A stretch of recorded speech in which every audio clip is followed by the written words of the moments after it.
doctors. I'm Dr. Siddharth, and the topic that we're going to see today is regional anesthesia. First, we'll be looking at local anesthesia, and this is one of the type of typical questions that you get in your exam. It seems a little tough, but once you understand the subject as such, it's actually very easy to crack.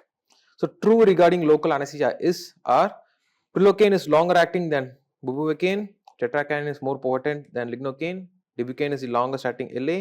Bupivacaine can produce cardiotoxicity and cocaine can cause hypotension. Which of the following is true? We'll go to the topic and then at the end we'll be able to answer it. So, what is the basic structure of a local anesthetic? So, it has only three parts, simple. It has one aromatic group, it has another tertiary amine and the intermediate linkage. If the intermediate linkage is an ester, it becomes an ester local anesthetic. If the intermediate linkage is an amide group, it becomes an amide local anesthetic. That's all. That is the basic structure of a local anesthetic. Aromatic group, tertiary amine, intermediate linkage, and whatever the intermediate linkage is, that local anesthetic it becomes. So, following are metabolized by the plasma chlorine esterase except prilocaine, lidocaine, fluoroprocaine or tetracaine. This is one of the questions that has been asked. And which of the following ester local anesthetic undergo hepatic metabolism? Is it procaine, cocaine, benzocaine or tetracaine? So, basically the topic that we are going to go into is what are the types of local anesthetics and how they are metabolized. One more is all LA doses should be reduced in patients with liver deranged profile except lignocaine, bupivacaine, cocaine and procaine. All are amide local anesthetics except cocaine, lignocaine, prilocaine, bupivacaine. The main thing is because all the names sound alike, you tend to get confused, but it's something that you can easily understand once we go through the slides. So, like I told you, basically they are classified into amino esters and amino amides. So, if the intermediate chain is an ester, it's an ester local anesthetic. If it's an amide, it's an amide local anesthetic. All the amino esters, okay, are metabolized by the pseudocholinesterase enzyme except cocaine, and all the amino amides are metabolized by the liver except articaine. Okay, so this is where you just need to understand or just commit this to memory. All esters metabolized by pseudocholinesterase enzyme except cocaine, which is metabolized by the liver, and all the amino amides are metabolized by the liver except articaine, which is metabolized by the pseudocholinesterase. So, using this they will definitely ask a question. Now, esters are the ones which are broken down into para-aminobenzoic acid, which has a high allergic potential, whereas amides they have a very less allergic potential.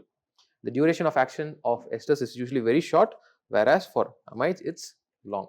So, esters and amides. Ester pseudocholinesterase enzyme is the one that breaks it down except cocaine, whereas for amides it is the liver except articaine. Esters, you have the para-aminobenzoic acid which has a high allergic potential, whereas for amides it's not there. Esters are short acting and amides are usually long acting. So, what are the examples?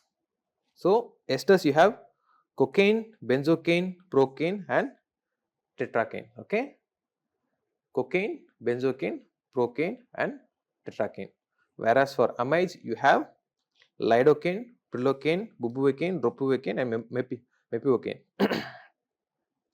So, what are some of the examples for esters and amides? It's cocaine, benzocaine, procaine and tetracaine. Whereas for amides is it's lidocaine, prilocaine, bupivacaine, ropivacaine, mepivacaine.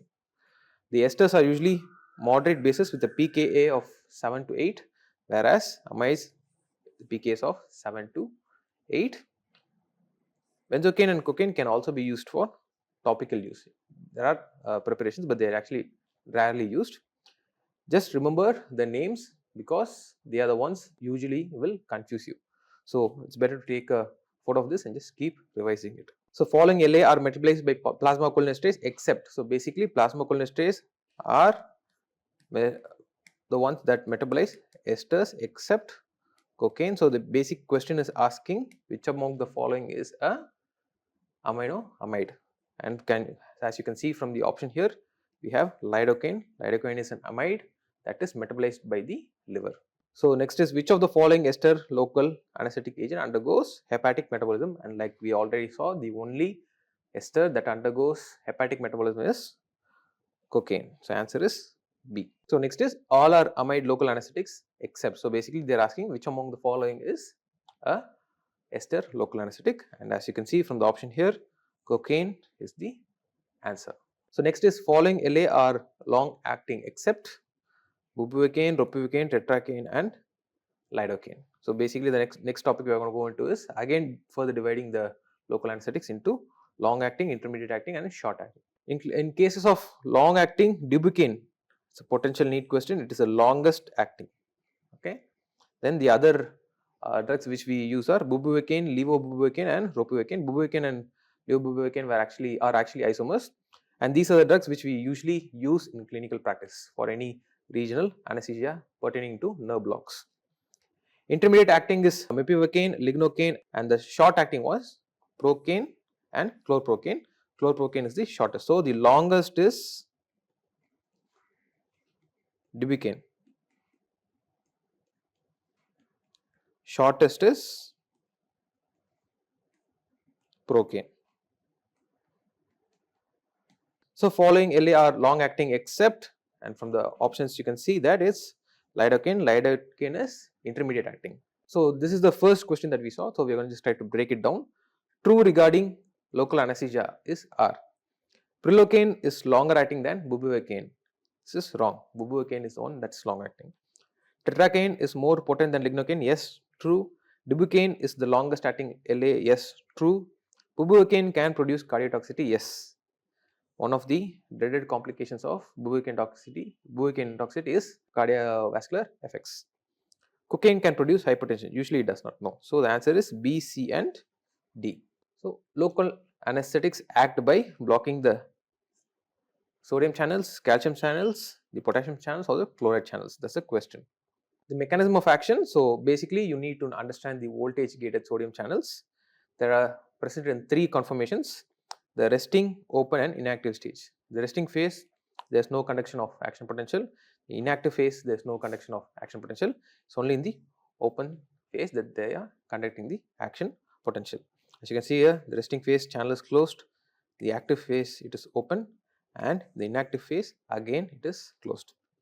So the local anesthesia agents, they bind and inhibit the voltage gated sodium channels.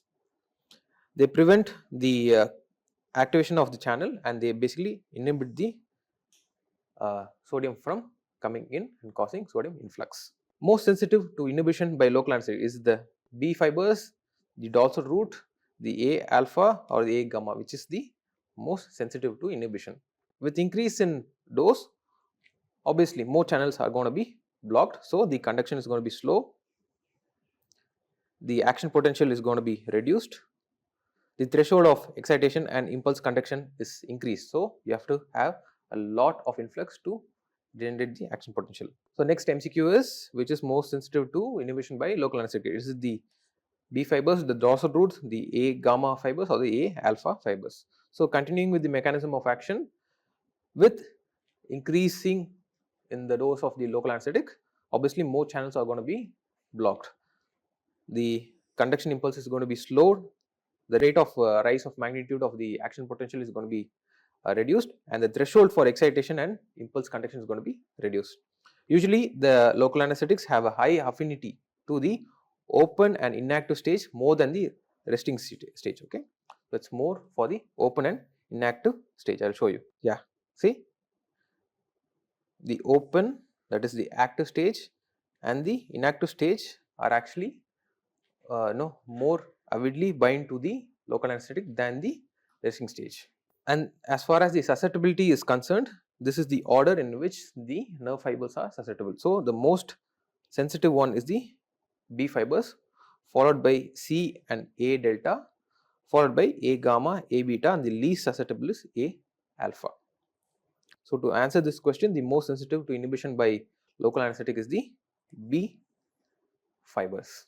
And what is the mechanism of action of the local anesthetic? They actually block the voltage gated sodium channels. Recommended dose of lignocaine plus adrenaline for peripheral nerve block is it 7 mg per kg, 4.5 mg per kg, 2 mg per kg or 3 mg per kg. So basically what we are going to do is we are going to look at the local anesthesia and the addition of vasoconstrictors, how it is going to change everything.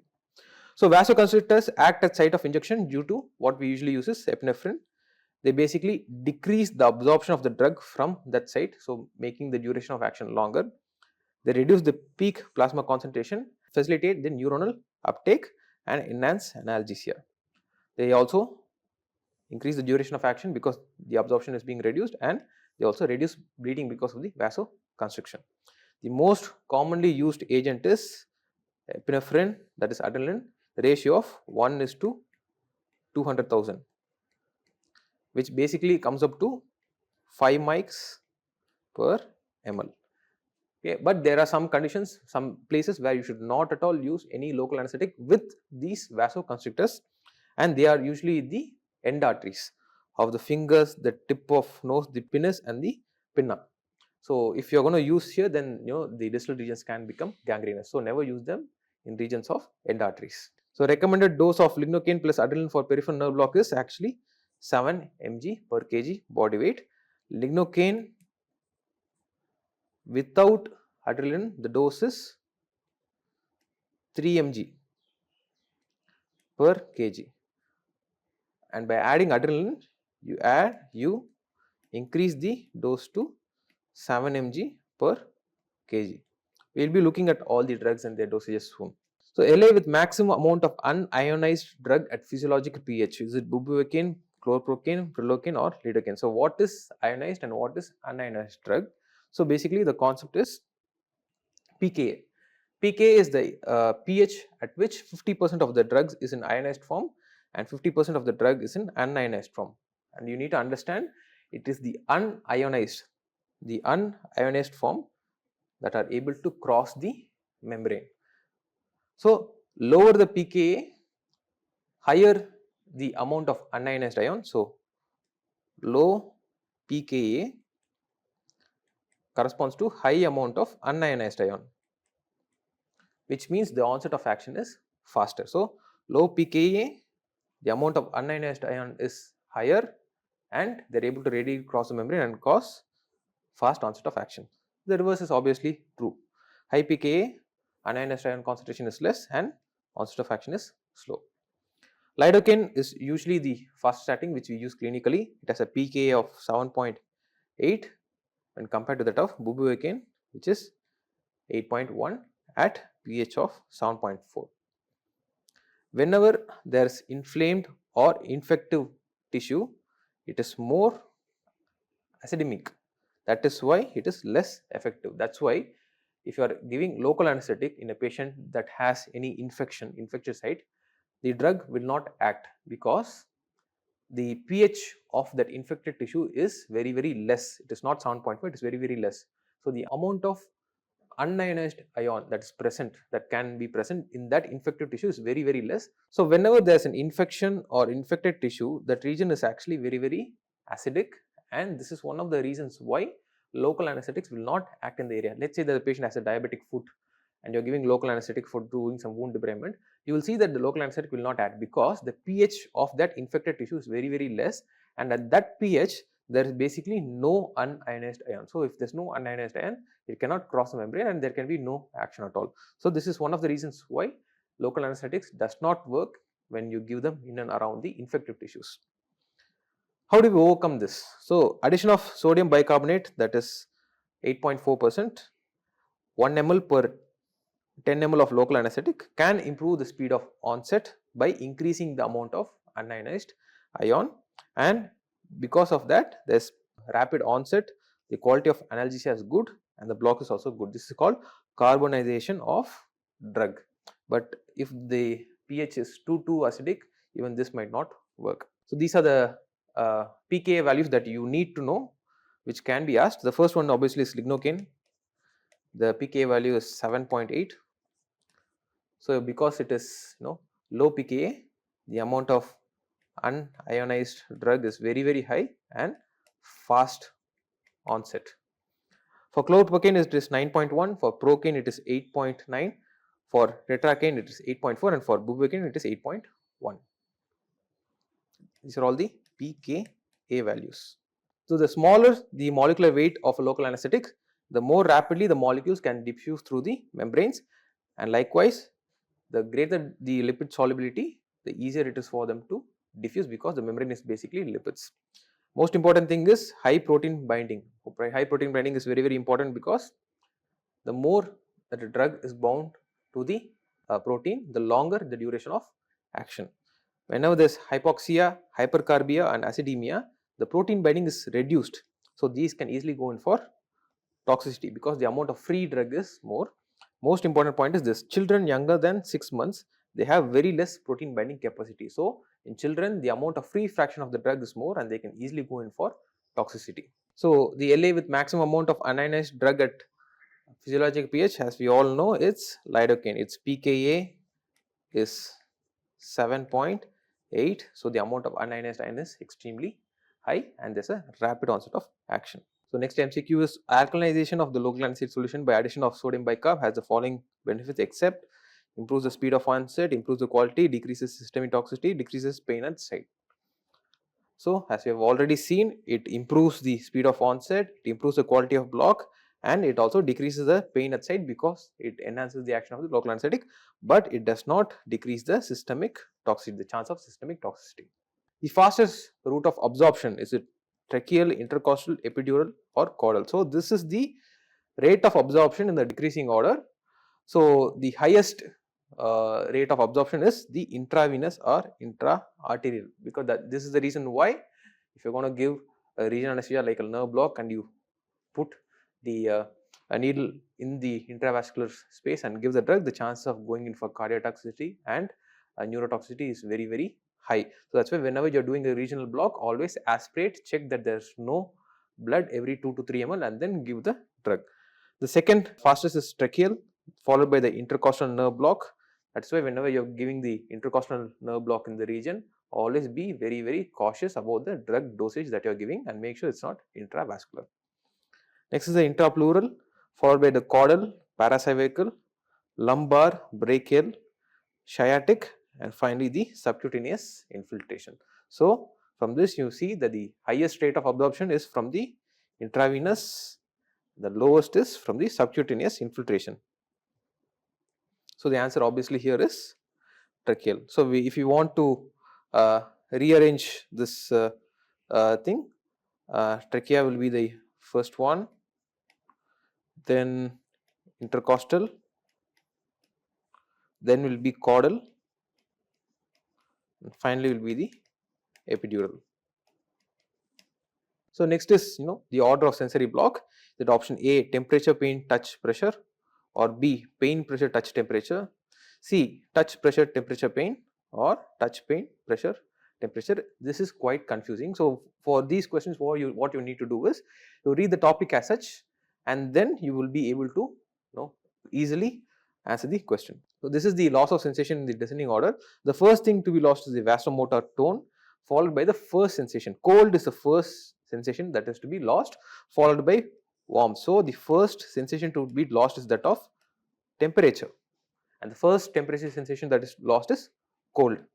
Next you have loss of slow pain, then fast pain, then cutaneous discrimination, touch, light pressure, motor, proprioception and deep pressure. So, the first thing to be lost is vasomotor, followed by cold temperature. The last to be lost is deep pressure, and as you can see here, motor is lost only in the later stages. So, now you come to the order of the sensory block. So, I told you the first sensation to be lost is temperature. So, look for the answer that has temperature as the first option. So, this is how you can easily clear it out. So, here temperature is there and then you have pain, then touch and finally pressure. So, this is the correct answer. Option A is the correct answer. Whenever you put topical anesthesia on the tongue, the first sensation to be lost is bitter, followed by the salt, sweet and then the sour. So, the first sensation to be lost is the bitter sensation, the last sensation to be lost is the sour taste. And the order of block in case of an epidural and spinal, this is something that you need to remember. As far as the autonomic system is concerned, the level will always go 2 level up. sensory is in the same level, and the motor you have 2 level down. So, let us say that you are giving spinal at L1 space. So, you can expect the autonomic nervous system to be lost 2 level higher, whereas the motor to be lost 2 level low down, and sensory will be at the same level. But as the block progresses, all 3 will usually come to the same level. Concentration of epinephrine in local anesthetic, we have already seen this, again we will repeat it. So, concentration of adrenaline, it is a adjuvant which you add to cause vasoconstriction, decrease the amount of drug that is being absorbed from the region. So, by decreasing it, you increase the quality of analgesia, you increase the duration of action, and you also will increase the safety net, because as less drug is being absorbed, the chance of toxicity is less. So, the vasoactivity of local anesthesia influences the potency and duration of action, and concentrations of adrenaline as low as 1 in 800,000 are sufficient actually to cause vasoconstriction. The usual concentration that we use is 1 in 200,000, which basically comes out to 5 mics per ml. So, metabolism and clearance, esters are actually hydrolyzed rapidly in plasma by pseudocholinesterase. The main problem is this metabolite PABA, which causes allergic reaction. This is not present in amides, that is the reason why the amides are less prone for allergic reactions. The plasma half-life varies from less than 1 minute in case of chlorprocaine to about 8 minutes in case of tetracaine, and it is even prolonged in the presence of atypical pseudocholinesterase, because esters are broken down by the pseudocholinesterase. If you have atypical pseudocholinesterase enzyme, the duration of action is increased. So, metabolism of amide LA is slowed in which of the following? Like I told you, they are all broken down by the liver, the amides, except articaine. So, whenever the patient is having a liver cirrhosis, their metabolism is affected, and in those patients you need to adjust the drug dosage accordingly. Increased risk of cardiac toxicity associated with LA requires a dose reduction in all of the following except pregnancy, acidosis, pediatric, and increased cardiac output. So, again, amides, they are broken down by the liver, the amides are hydrolyzed, and they are also undergoing dealkalination. So, the amides have a very low allergic potential because they do not have any metabolites such as PABA. But the problem is, usually we use methylparaben to as an additive to stabilize the amides, and this methylparaben can cause allergy, but it is not as profound as PABA. So, response to vasoconstrictor adjuvants may be mistaken for allergy. Accumulation of metabolites causing renal failure can happen, but it is quite rare. Lidocaine has a high hepatic extraction ratio, so clearance is dependent on hepatic blood flow. So, if hepatic blood flow is affected for some reason, lidocaine can easily go in for toxicity. The rate limiting step of all amides is the hepatic perfusion. So, any state in which the hepatic perfusion or the hepatic function is affected, all the amide local anesthetics need to be given with a very cautious mindset, because they can easily go in for toxicity. So, if the liver is let us say the patient has liver cirrhosis, you have to be very careful while giving the amide local anesthetics, and if the hepatic perfusion as such is affected, like in cases of low cardiac output, then you will have to be very careful. So, in which cases that increased risk of cardiotoxicity associated with local anesthetic requires a dose reduction in all except. So, in pregnancy, yes, you need to reduce the dose. In acidosis, yes, you need to reduce the dose. In pediatric, yes, you need to reduce the dose because the protein binding, everything is affected. And increased cardiac output states, it is not a problem. It is the decreased cardiac output states in which you need to adjust the dose. There are other adjuvants that we can use other than adrenaline, like clonidine, opioids, ketamine, dexamethasone, dexmedetomidine. So, these are all drugs that are being used usually as adjuvants to increase the quality of block. Now, we just look at a clinical scenario. A 30-year-old otherwise healthy male presented after suffering an RTA. X-ray reveals a fracture of the femur requiring surgical repair. The surgeon has requested a femoral nerve block for post-operative pain management. The pre-op area, the patient is given 1 mg of midazolam and 50 mics of fentanyl. It is an anxiolysis, and make them, sedate them, and keep them calm. The femoral nerve is located using ultrasound. You use an ultrasound, you see the femoral vein, femoral artery, and femoral nerve. It's the VAN structures from medial to lateral, VAN structures. However, the needle is out of plane and not well visualized while approaching the target, and 30 ml of 0.5 bupivacaine is administered. So, this is the, if you can notice, this is the first mistake. Always make sure when you are giving a regional anesthesia like an ultrasound guided block, always make sure that you are able to visualize the needle tip. The patient immediately complains of perioral numbness and ringing of ears. He additionally experiences significant agitation and confusion and becomes somnolent. What do you think is happening? So, that brings us to the next most important topic as far as local anesthetic complication is concerned. Last, okay, local anesthetic systemic toxicity. So, this is something that it's very difficult to treat, and like I always tell all of my students, last is something that is better to be prevented than to be treated. So, what are all the things that you see? So, basically you are giving too much of the local anesthetic, it has entered the bloodstream, entered the body, and now you need to manage the toxicities. The CNS toxicity is circumoral numbness, tongue paresis, dizziness, tinnitus, blurred vision, agitation and sense of impending doom, and finally the patient will have seizures. Whereas CVS toxicity includes hypotension, dysarrhythmia, myocardial depression, CVS collapse and complete heart block. Basically both the CVS and the CNS just shuts down. The most cardiotoxic agent local anesthetic that we have is, which can cause cardiotoxicity, is bupivacaine, and the least is ropivacaine. As far as neurotoxicity is concerned, lidocaine and tetracaine are the culprits more than bupivacaine and ropivacaine. So, remember, last is better prevented than treated.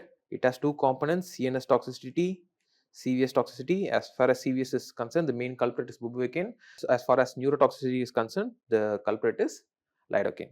The other complications that can happen are methemoglobinemia when you are using the local anesthetic like prilocaine, okay, because it is metabolized into toluidine, which can convert the ferrous state of iron to ferric state. Allergy can happen in case of esters, like I told you, the culprit is PAVA. In case of amides, it is the preservative methyl paraben. And local toxicity like irritation and ischemia can also happen. So, the main thing is allergy in case of esters is because of PABA. In case of amide, it is because of the additive methyl paraben, and last is something that is always best prevented than treated. So, last usually typically presents with a prodromal symptom followed by possible progression to more severe neurological and then cardiovascular complications. So, the patient will usually typically tell you, I am having ringing of ear, I am having perioral numbness, and then they will slowly start to become agitated, confused, and finally they will have full blown seizures, and you can just see their cardiovascular stability collapsing in front of your eyes. Life-threatening adverse reaction resulting from circulating levels of local anesthetics reaching toxic levels after administration. So, always make sure one of the best ways to prevent last is you take the patient's weight, you calculate the amount of drugs that can be given to them, you preload them in a syringe and keep it on the tray, and you tell yourself, whatever happens, I will not exceed giving more anesthesia agent than what is already available. So, always pre-procedure calculate the dosage of the drug, draw the needle and keep so that you do not overshoot. Prodromal, they usually have a circumoral numbness. That is the first thing that they will notice, they will tell you. Then there is initially there is actually seen as excitation. So, they have lightedness, they become agitated, they become confused, they have blurring of vision and everything. Then the CNS just collapses. They go in for seizures and severe CNS depression leading to coma and respiratory arrest. As far as the cardiovascular system is concerned, they go in for hypotension, bradycardia, dysarrhythmia and conduction delays. There is also a concept of delayed onset last, okay. It happens basically the symptoms start to develop outside the operating theatre. Then the surgery is done and in the recovery the patient actually develops it. It happens in about 20% of the cases of last, and they may present with a very subtle manifestations. Instead of serious collapse and refractory relative hypotension, they have subtle, like they become agitated, confused, they become lethargic. You are talking to them and they do not respond properly. So, if you see a patient who has had a regional anesthesia and they are behaving like this in the PACU, it should always ring a alarm for you, telling okay, maybe the patient is going in for the effects of toxicity. So the pathophysiology of LAST is very easy to understand. You're just giving too much of local anesthetic agent, and these agents are going to bind and inhibit the sodium channels in the brain and the heart. So this is what is going to be the underlying reason. Oxidative phosphorylation can be extensively inhibited by the local anesthetics. So it is the total combination of derangement of the channels blockade, metabolic signaling and intracellular energy protection. So basically everything, the cell comes to a stop still and the system, both the CVS and the CNS, just collapses. So who are the patients that are more prone for developing LAST is extremes of age, younger than 16, more than 60, and the ones who have very less muscle mass, the neonates, infants and the elderly people. Females usually are more prone than male, as in the case of also pregnancy, because they are extremely sensitive to the local anesthetics, and their epidural venous engorgement means that they are more prone for an intravascular placement of a lumbar epidural, and unknowingly you can keep on giving the drugs inside the vascular component. And also they have decreased protein binding. If they have decreased protein binding, it means the free amount of drug is more. Any patient who is having an underlying cardiac disease, they are more prone, as also the case of any underlying liver disease. And the ones who are having a central neural disease, no, their safety net is very less. You give a little bit excess of local anesthetic, you can just directly go and hit their brain. Any disease that is causing low plasma protein binding, such as liver disease, malnutrition, infants or pregnancy, like I told you, if the local anesthetic is not bound to the plasma protein, it means it is freely there in the circulation, and the free bound of drug has a high chance of causing toxicity. As far as the procedural aspect is concerned, using an ultrasound reduces the risk of LAST significantly, because instead of using a peripheral nerve stimulator or these landmark techniques where you cannot visualize these structures, if you are using an ultrasound, you can clearly see the artery, you can clearly see the vein, and you can clearly see the nerve. So when you use an ultrasound, you can see the structures that are going to be near to the nerve, and if you are able to visualize the tip of a needle and then deposit the drug, then you can easily avoid giving the drug into the intravascular component. Also, because you are going to use an ultrasound to deposit the drug exactly near the nerve, the amount of drug that you give is actually quite less as compared to using the peripheral nerve stimulator and the landmark techniques. The peripheral nerve blocks have an increased risk of LAST as compared to neuraxial blockage, because in the neuraxial blockage the amount of drug that we give is quite less, whereas in peripheral nerve blocks the amount and the concentration we give is quite high. Among the peripheral nerve blocks, the risk is thought to relate mostly to the vascularity of the surrounding tissue. This is the reason why the intercostal region, which is highly vascular, is the one that can easily cause LAST. This is the AIGBI safety guidelines for how you should manage a severe local anesthetic systemic toxicity. First thing is recognition. Make sure that you recognize the patient is having perioral numbness, tinnitus, becoming agitated and confused, you recognize it. Immediate management is number one, stop giving the local anesthetic agent, call for help and maintain the airway, and if it's necessary, even do endotracheal intubation.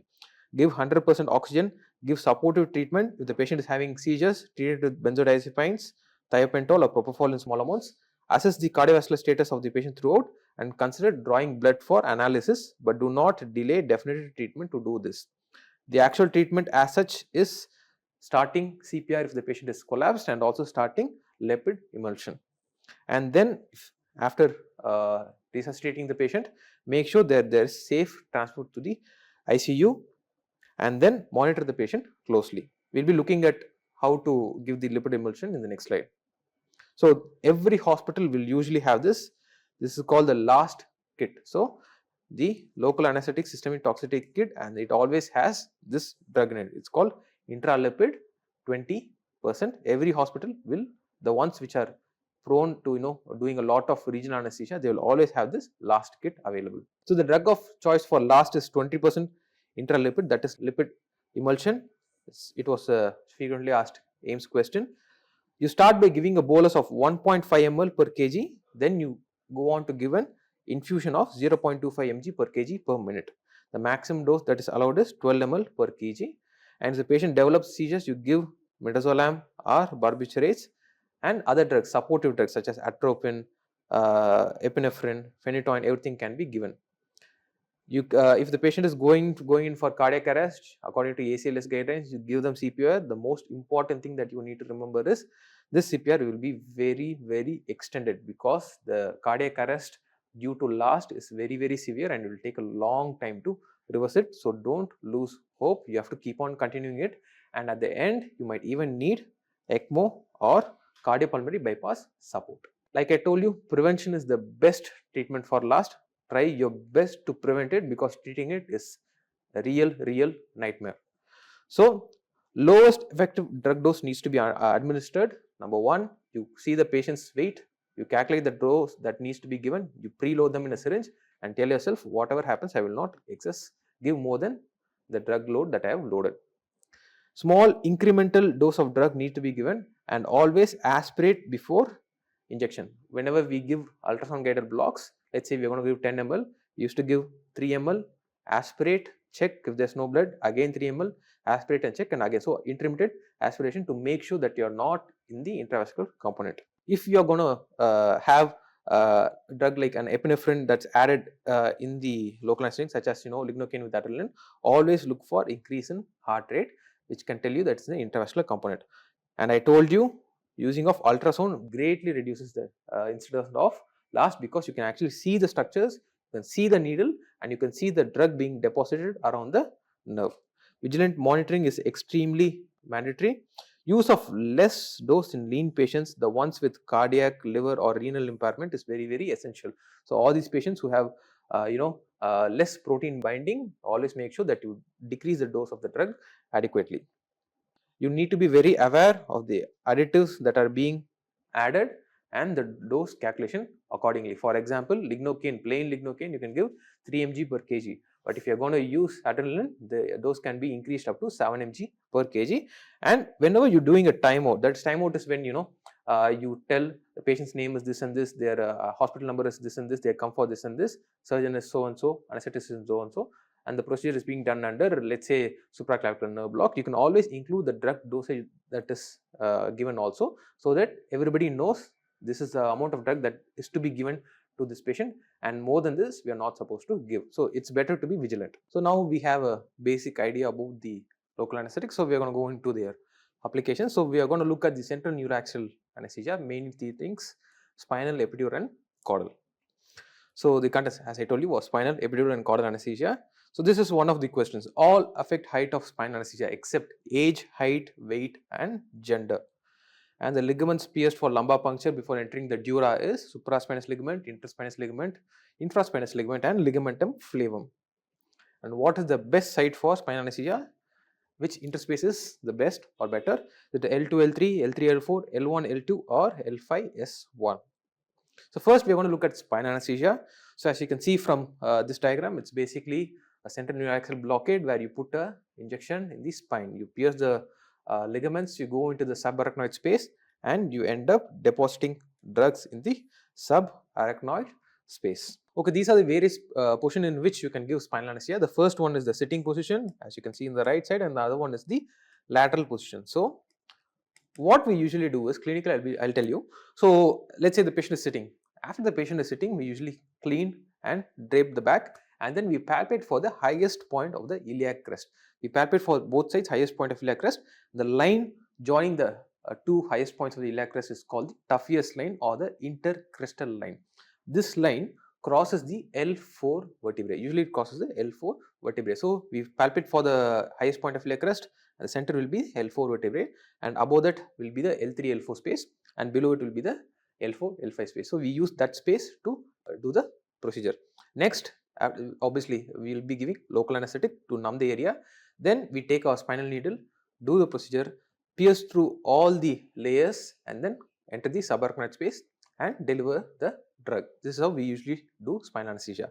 Next, we put the patient in supine position, and then we will always be looking for the level of block. The level of block is ideally tested using a cold ice block, because as I told you, the first sensation to be lost is cold temperature. We'll then look at the level of block, and the two most common side effects that you will always come across after giving a spinal anesthesia is: number one, hypotension. There's vasodilatation of the blood vessels in the lower of the body, the vasomotor tone is lost, so all the blood will pool in the lower limb and the patient will go in for hypotension. And also you relatively increase the body surface area of the patient, so they go in for loss of heat, going in for shivering. So these are two complications which you will definitely see. The complications that you do not want to see but you have to be ready for are something called high spinal and total spinal. So you're giving anesthesia, spinal anesthesia, the patient is supine, okay. You test the different dermatomes. If the block is too high, okay, let's say it anesthetizing more than the T4, T4 corresponds to the nipple, more than the T4 level, there is high chance of something called high spinal, because the cardio acceleratory fibers, the nerve supply for the heart, usually originates from T1 to T4. So if your block height is going to go more than T4, there's high chance that the nervous output to the heart is blocked and the patient can go in for bradycardia and hypotension. So this is something that you want to avoid. The next complication is the drug going even more higher. So if it goes even more higher, you can even reach the brainstem and the respiratory centers can be affected and the patient can go in for something called total spinal. In both of these cases, the treatment is basically supportive and you wait for the block to regress. If the airway is compromised, high spinal or total spinal, you basically need to intubate the patient, mechanically ventilate them, start them on inotropes, vasopressors, give fluids, and then you wait for the block to regress and then you extubate the patient and you closely monitor them. So this is the basic idea about spinal anesthesia. We'll be going in detail to it now. Yeah. Now while doing the paramedian approach, the layers that appears is different. You have the skin and subcutaneous fat, that is the same. Then you have the paraspinous muscle. There is no infraspinous or interspinous, it is the paraspinous muscle. And then you go on to the ligamentum flavum, dura mater, subdural space, arachnoid mater and the subarachnoid space. So the difference here is the supraspinous and the interspinous ligament. Instead of that, you have the paraspinous muscle. Now this is very important, the level of the spinal cord termination. So at an embryo, the spinal cord goes up to the coccyx, but during birth it goes up to the middle or upper half of L3, and in an adult it is in the lower border of L1. This is very important, because what is the level of giving spinal anesthesia in an adult and in a pediatric? Because the spinal cord ends at the level of L1, in an adult you can give it in any region below the L1, okay, below L1.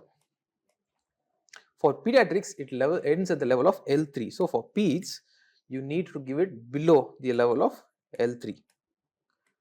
Okay, so adult below the level of L1 and pediatrics below the level of L3. The reason being, let's take for example an adult. Okay, you have the spinal cord like this, and after the L1, it stops, it terminates and becomes something called cauda equina or tuft of nerve. So in that region, if you're going to go and give a spinal, if the needle is going to go straight and it's going to hit the spinal needle, it's going to move away. But if you're going to give it above the level of L1, there's high chances of you hitting the spinal cord and damaging it. That's the reason why we usually give it below the level of L1 in an adult and below the level of L3 in a pediatric patient. So these are the different dermatomes that you have to know. We'll go into the detail in a little while. The most important thing that you need to know here is this. So these are the contents of a standard commercially prepared anesthesia tray. You have the drape, the gauze, the scissors, then you'll have different syringes to load the drug, and needle and the introducer and the spinal needle. Next, this is the most important thing, the dermatome levels, because these are the things that you'll be checking after giving a spinal. So after giving a spinal, you'll be taking an ice block and checking the level bilaterally, the right side and left side, and seeing. So if the patient is not able to feel the ice block at T12, it means at the inguinal ligament, it means that the level is T12. Umbilicus is T10, xiphoid is T6, T7, nipple is T4, and if the patient is not able to grab your fingers or feel anything, it comes to C8. So this is very important, because let's say that you want to do a cesarean section, the ideal level that needs to be achieved to do a cesarean section is T4. Let's say that you want to do TURP, transurethral resection of prostate, the ideal level that needs to be reached is T10, and the C6 is something that you should always avoid. It means, like I told you, high spinal. So T1, T4 are affected and it's coming, the spine level is increasing, and it can even go up to having a total spinal. So this is the Bromage scale which we usually use to see the motor blockade.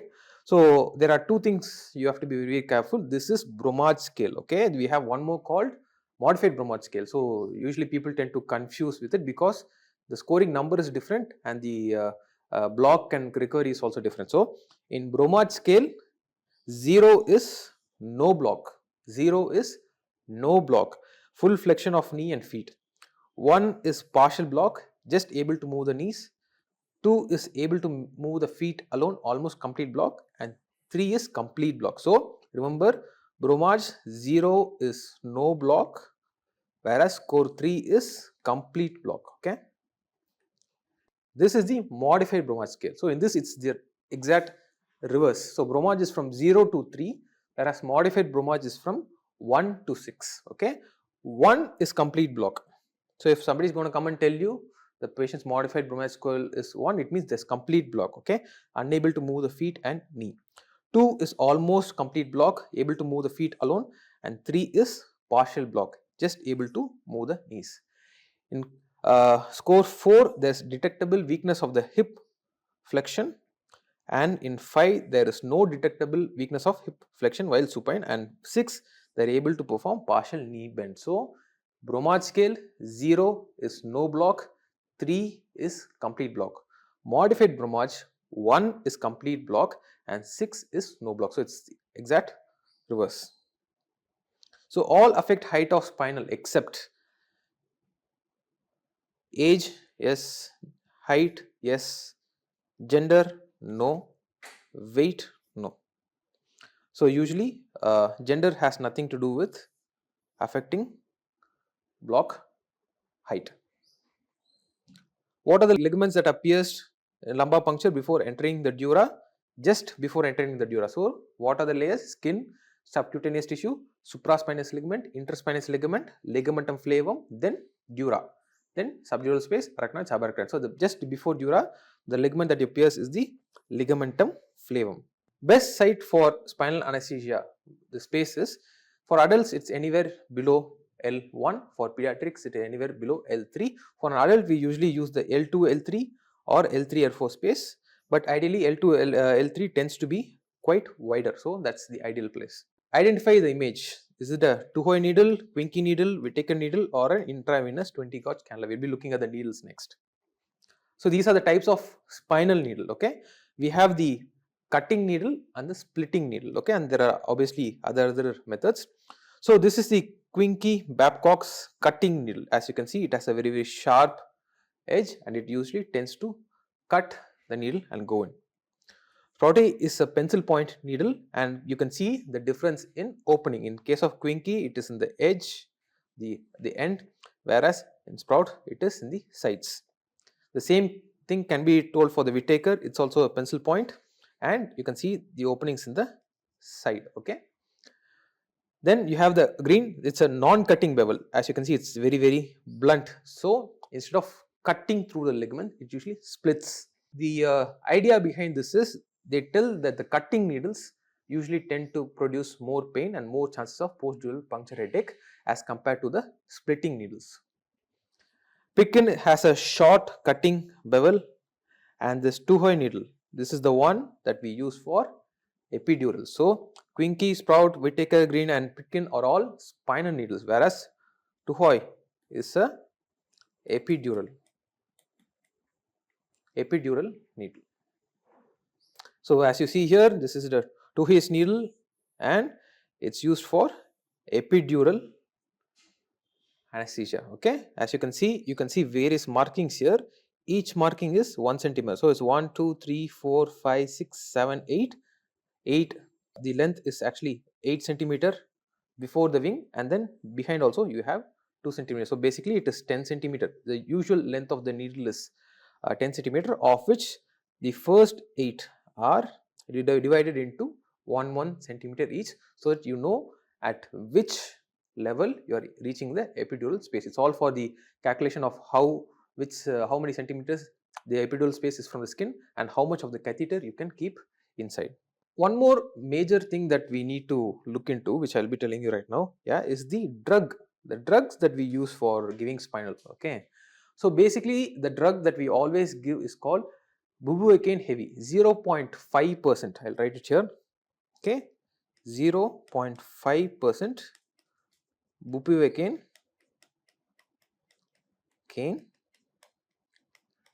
heavy. This heavy is important. So what is this heavy? Why is this heavy being added? Okay, so the normal drug that we get for our regional anesthesia block now is 0.5 or other concentration of bupivacaine. So what is special about this heavy bupivacaine? So we add 80 grams of dextrose to make it hyperbaric. So the next question comes, what is baricity? Baricity is the comparison of the density of the drug to that of the CSF. So density of the drug to density of the CSF is what is called baricity. So let's say that the baricity of the drug, the density of the drug is the same as that of CSF. It's called isobaric. Okay, if it is less, it's called hypobaric, and if it is more, it is called hyperbaric. Now this concept is very important, because let's say I give spinal anesthesia. Okay, if the drug is going to be isobaric, it's going to be at the same level as CSF.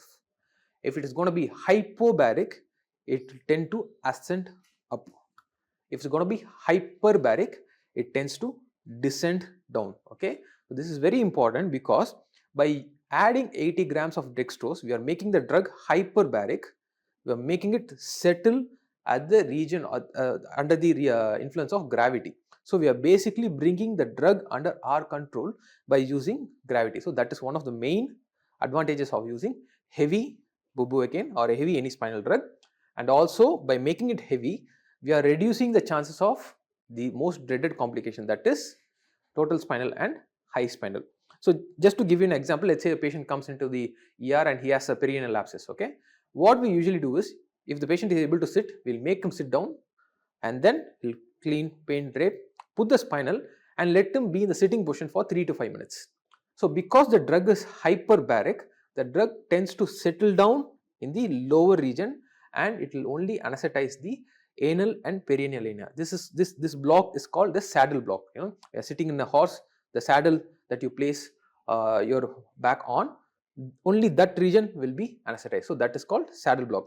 Now let's say that the patient has a hernia on the right side. Okay, what we usually tend to do is give the spinal, make the patient lie down, and we tilt the table to the right side. So the right side will be relatively more anesthetized than the left. Or let's say the patient has a tibial fracture on the right side. We'll put the patient in a right lateral position, give the spinal, and keep him in that position, so that only the right side is anesthetized. So this is how we play with the spinal drug by making it heavy. So the next is, during epidural anesthesia, which of the following points suggest the needle is in the extradural or the epidural space? First thing is, the epidural space is a potential space. It's not an actual space. It is a potential space that we create ourselves by loss of resistance of air or saline. So the first option is loss of resistance, second is negative pressure sign, third is Macintosh extradural space indicator, and 4 is all of the above. Site of action of LA in epidural anesthesia is spinal nerve root, spinal cord, epidural neural tissue, or the anterior root of the spinal cord. So basically what we are going to look at next is epidural. Epidural suitable for all except hypovolemia in patient with bronchial asthma, bronchitis, postoperative pain relief, and obstetric analgesia. Gold standard for labor analgesia is whether it's a continuous lumbar epidural, IV opioid infusion, continual inhalation agent, or nerve block. And the benefits of spinal over epidural are except fast block, dense block, less chance of failure, and segmental block possible. So basically we are going to come into what is epidural anesthesia. Okay, so epidural anesthesia, the main difference that you need to know is where we are going to give the epidural.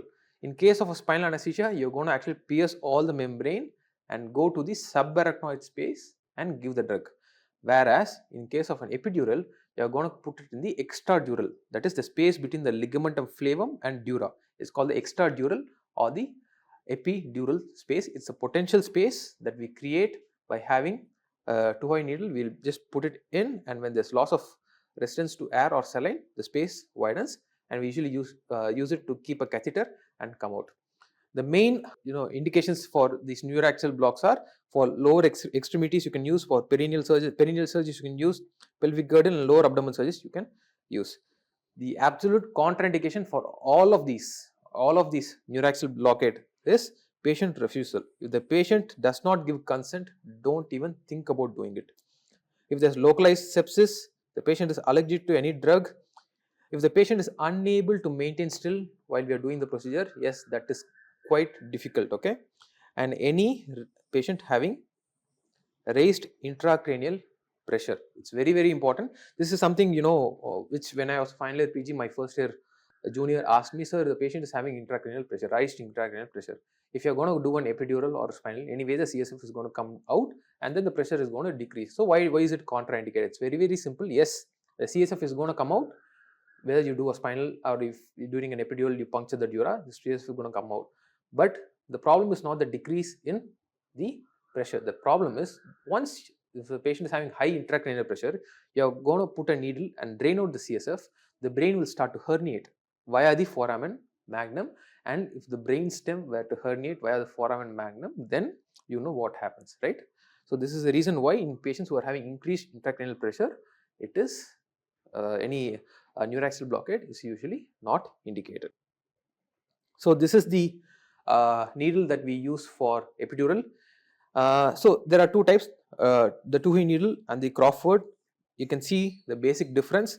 The Tuohy is actually angulated upward, whereas the Crawford is angulated straight, and the Tuohy has a blunt tip, whereas the Crawford doesn't.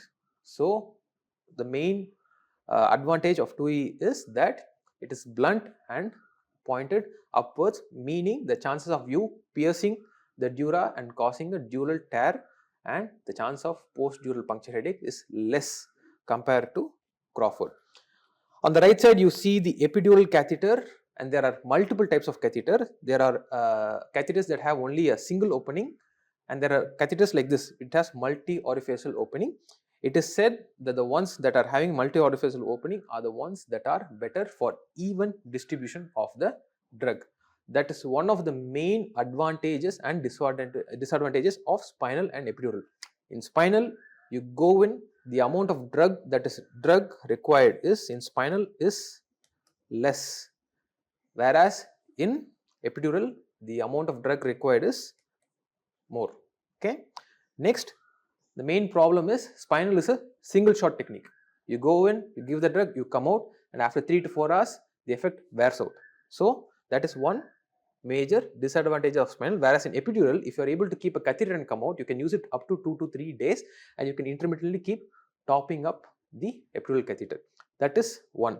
In spinal, the block tends to be very dense and very uniform, whereas in epidural, if the catheter is kinked or towards one side of the abdomen or the region might be anesthetized more than the other side. So there might be some patchy block. So these are some of the advantages and disadvantages of spinal and epidural, and you need to keep all of this in mind when you are going to do in a procedure. You need to weigh the risks and benefits. So these are the procedures that can usually be done in central neuraxial blockades.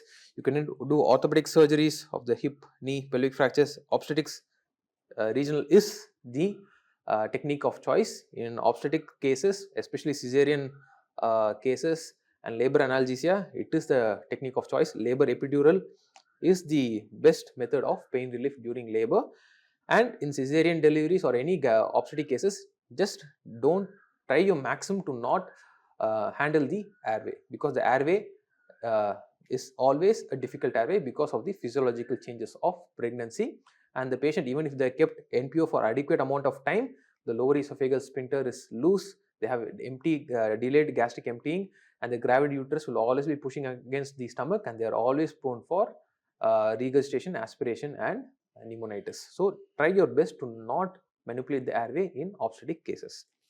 You can also use for gynecological cases like hysterectomy and general surgery, breast, hepatic, gastric and colonic surgeries. You can always use an epidural for pain relief. Like I told you, let's say the patient is having a colon surgery, okay, you do it under GA, then you put in an epidural and you place a catheter and come out, and you can use the catheter to continuously give the drug to have pain relief. Epidural, since you're doing it in the epidural space, that is not entering the subarachnoid space, you can even do it in the thoracic region. but the chances of the angulation and the intervertebral space are very narrow in the thoracic region, making the technique more difficult. In pediatric surgeries, in older children, yes, you can still use it. Ambulatory surgeries requiring of the foot, knee, hip, you can still use it. Even in thoracotomy, esophagectomy, and the thoracic surgeries, you can still put in an epidural for post-op pain relief. And we usually use it in neurological and vascular surgery. So anything under the sky, you can actually use the epidural for post-op pain relief as long as there are no contraindications. I already told you the contraindications. One more most important thing is, to do an epidural, you need a platelet count of at least 1 lakh, and for spinal, you need a count of at least 50,000, and make sure the patient does not have any bleeding abscesses or any coagulopathy disorder. So, like I told you, the lumbar epidural analgesia, it's the most common and most effective. So you can usually use it for pain relief. One more major advantage of this lumbar epidural is, the basic idea is to give pain relief, right? You expect the patient to go in for a labor natural. You what is already been covered in the obstetrics class. You have stage 1 of labor, stage 2 of labor, and it usually covers the analgesia aspect by anesthetizing the nerves. But one more major important safety net that it gives us, you expect the patient to go in for normal delivery, good, well and good. But in case the patient, there's some complication and they're not able to go in for labor natural, and they're being rushed into the operating theatre for the emergency cesarean section, you can always use the epidural catheter to top up and convert your analgesia to anesthesia to do the surgery. So that's one very important safety feature which the lumbar epidural catheter provides us. So what we usually do is, let's say the patient comes in, they have a history of difficult pregnancy already before, or these very obese patients, the BMI is very high. Okay, so these patients, we always prefer to put in an epidural earlier on and keep it for pain relief, and hopefully if they need it, we can use it for cesarean section. The most commonly used agent is bupivacaine in case of labor epidural. The reason being, number one, it is long acting, and most importantly, it can give us nice differential block, meaning it can knock out the sensory system more than that of the motor system, and that is what we want. In case of a lumbar epidural, for labor epidural, we want something called a walking epidural, where the motor is spared but the sensory is knocked off. The sensory block that we want to achieve is to block from T10 to L1. That is the nerves that carry the pain fibers in the stage 1 of labor, where the uterus is contracting. Stage 2 is carried by the S2, S3, S4, the pudendal nerve, because of the cervical dilatation and the baby coming out. Addition of opioids, very important. So by adding opioids like fentanyl, about 2 mics per ml with bupivacaine, you significantly reduce the concentration and dose of the local anesthesia that is required to give analgesia. So by adding fentanyl, you are reducing the concentration of the local anesthetic, which helps in blocking the sensory system and keeping the motor system intact. So that is very ideal for a mobile and walking epidural. So like I told, this is the difference between spinal and epidural. The spinal, you give it below the level of L1 in an adult, L3 in a pediatric patient, because you're going to deposit the drug in the subarachnoid space. Whereas an epidural, you can literally give it in any space you want, thorax, lumbar, anywhere, because it's in the epidural space. But always be careful, because the needle that you're using is different. In case of a spinal, we use something called 25, 26, 26 gauge. Okay, the main thing you need to understand about gauge is, the higher the number, the lesser the size. So if you're going to have 25 gauge, 26 gauge, 27 gauge, okay, the bigger needle is actually 25, whereas the smaller one is 27. So the correlation is inverse. 25 is the bigger needle, 27 is the smaller needle. The bigger the needle, the more the chances of post-dural puncture headache. So we usually tend to give spinal using the 26 or the 27. Now the 2E needle which you use for epidural is usually a 16 gauge or an 18 gauge.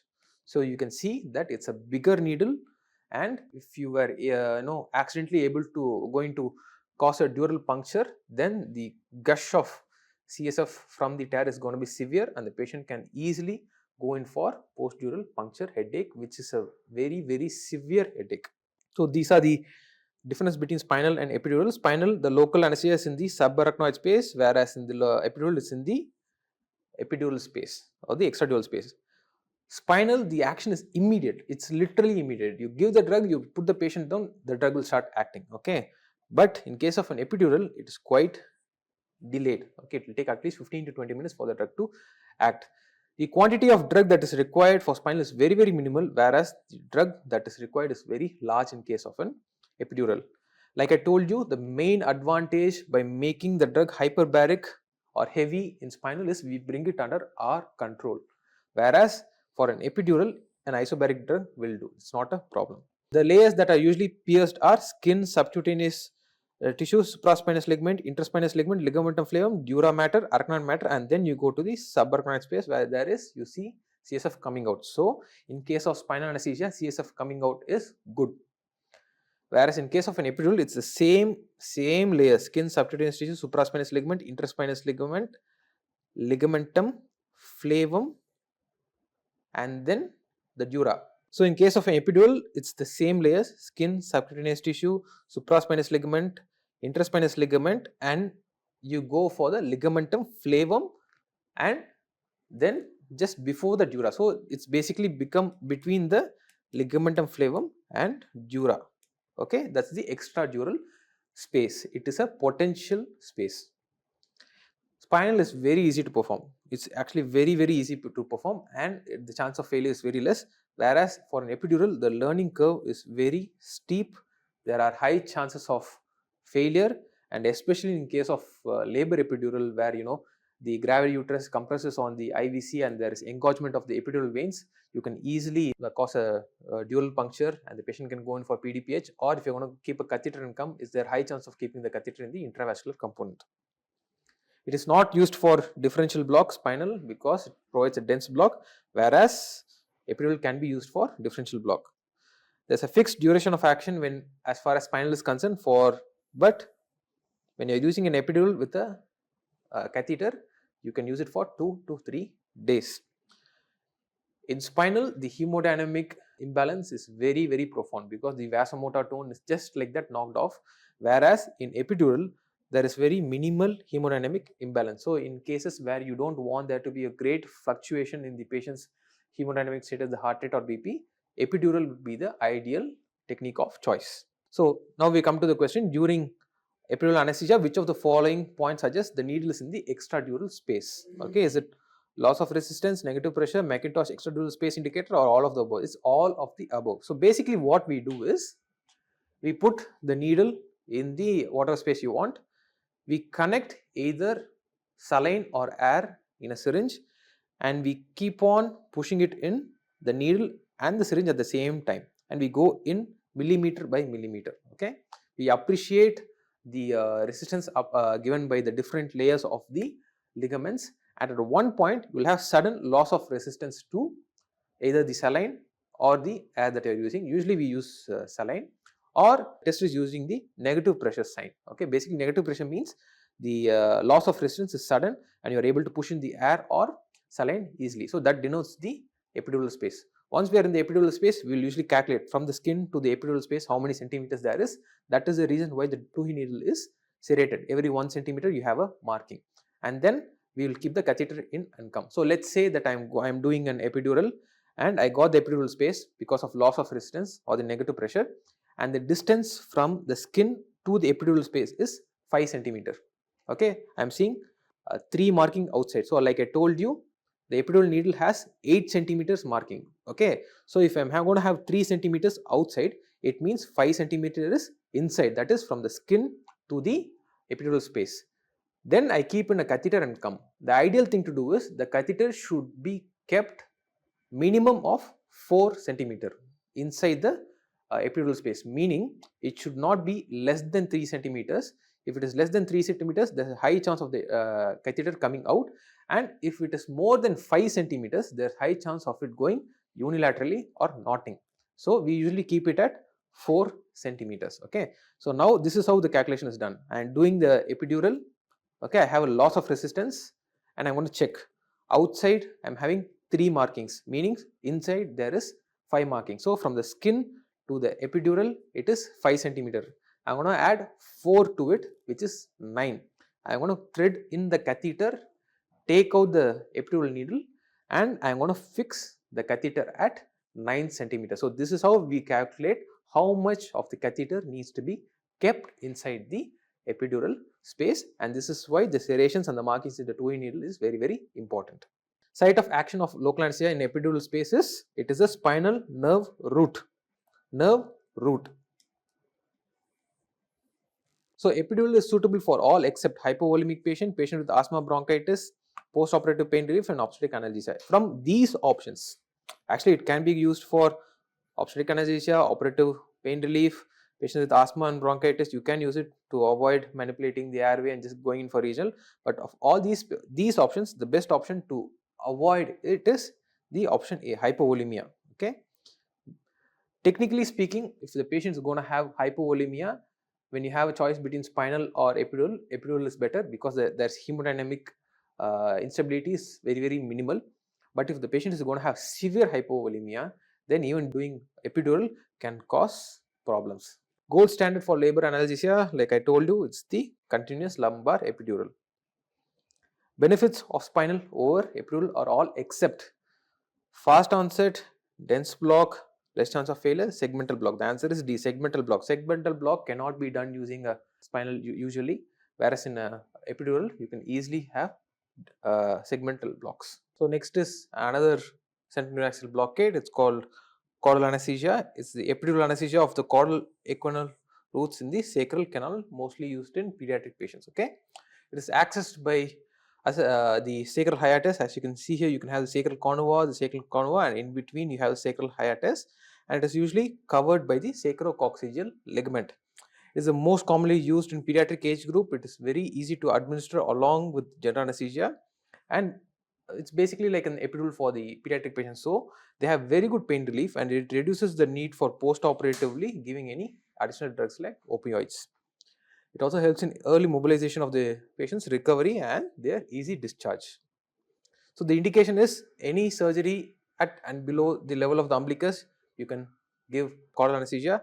The absolute contraindications of coagulopathy, having localized sepsis, progressive neurological disorder, patient refusal, parent refusal, allergic to the drug, and most importantly, if you're having any cutaneous anomaly in the sacral region, like a nevus or a tuft of hair, it's always best to do an MRI or a CT to rule out any underlying spinal cord malformation.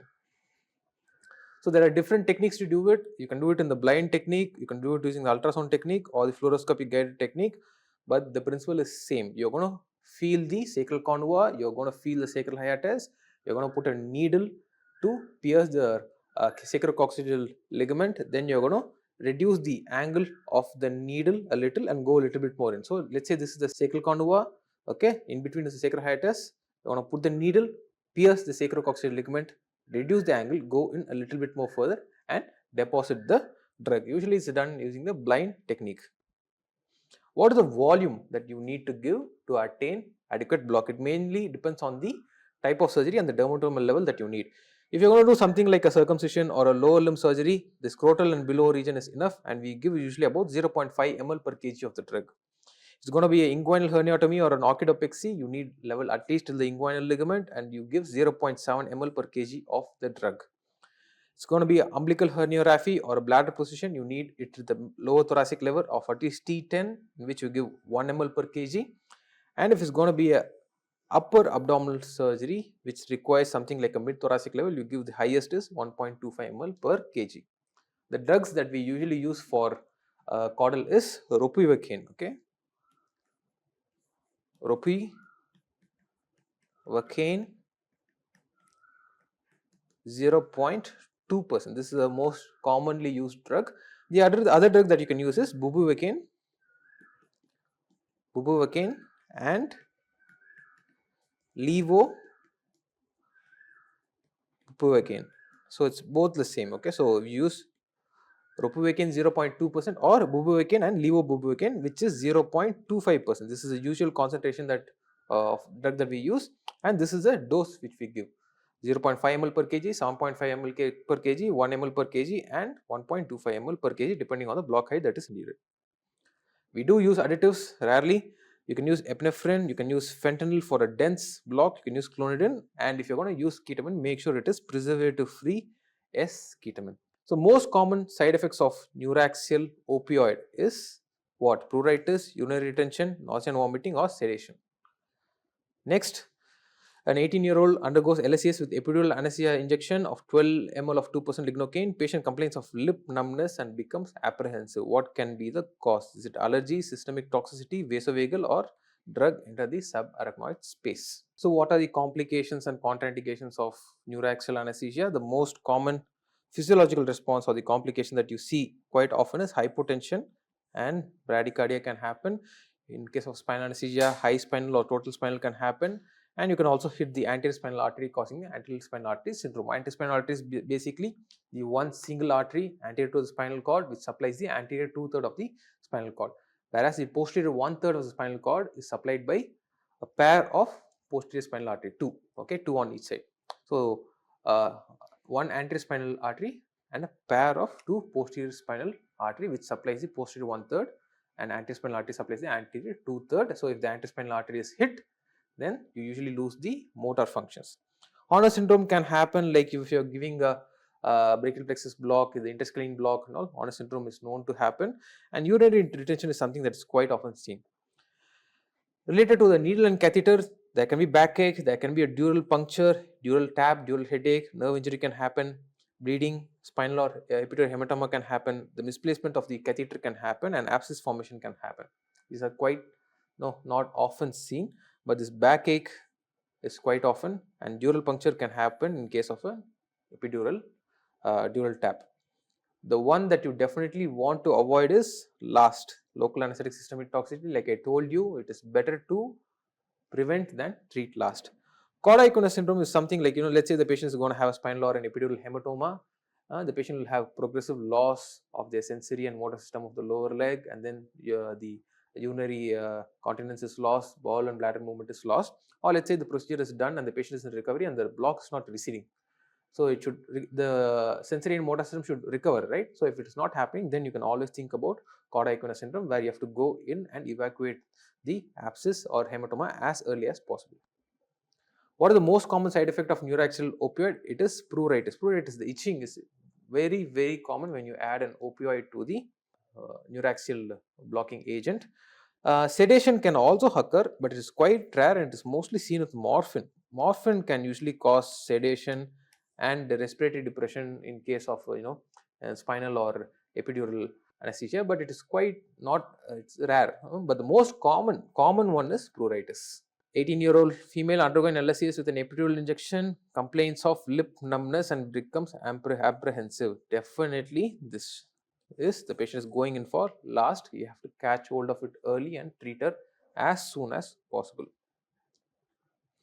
Now look at this complication, this the fourth complication, the one that's telling that the drug has entered the subarachnoid space. So basically this, what it is telling is, whenever you're going to do an epidural anesthesia, put in an epidural catheter, the idea is to keep it in the extradural space, that is in the epidural space. You don't want the catheter to go into the subarachnoid or any other space. So what we always do is, after placing the epidural catheter, we give a test dose of a minimal amount of local anesthetic along with adrenaline. So usually give lignocaine with adrenaline. The concentration of adrenaline is 5 mics per ml or 1 in 200,000 dilution. Okay. The reason for this test dose is very simple. You are keeping it in the epidural space, epidural catheter. If you are going to give, so the amount we are going to give is 3 ml. So we usually give 3 ml of lignocaine plus adrenaline. So basically 3 ml of lignocaine and 15 mics of adrenaline. If the catheter is going to be intravascular, you will see the effects of these adrenaline, that is increase in heart rate, which is mostly seen in the case of labor epidural, where the veins are engorged and there's high chance of you keeping the catheter intravascular.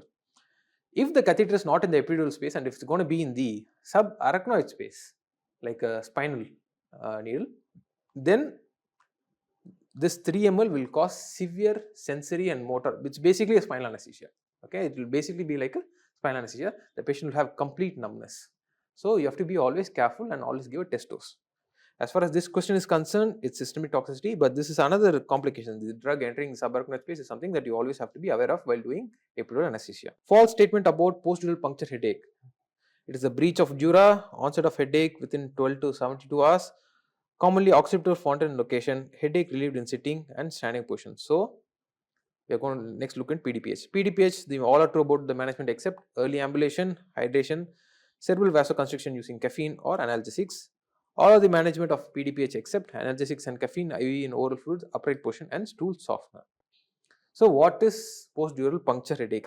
Any breach of the dura after spinal or epidural anesthesia. Actually, in case of spinal, we do a wantedly, we actually breach the dura because we want to enter the subarachnoid space and then deposit the drug. But the caliber of the needle that we use, the gauge size we use is very small. It's either 25, 26 or 27. So, it's not a problem. Okay. The larger the size, the more the chances of post-dural puncture headache.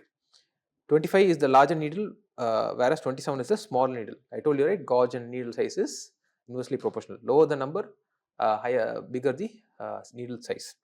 In case of an epidural, the gauge that you use is 16 or 18. So, you don't want to puncture the dura with these needles because CSF will just gush out and the patient can go in for severe PDPH.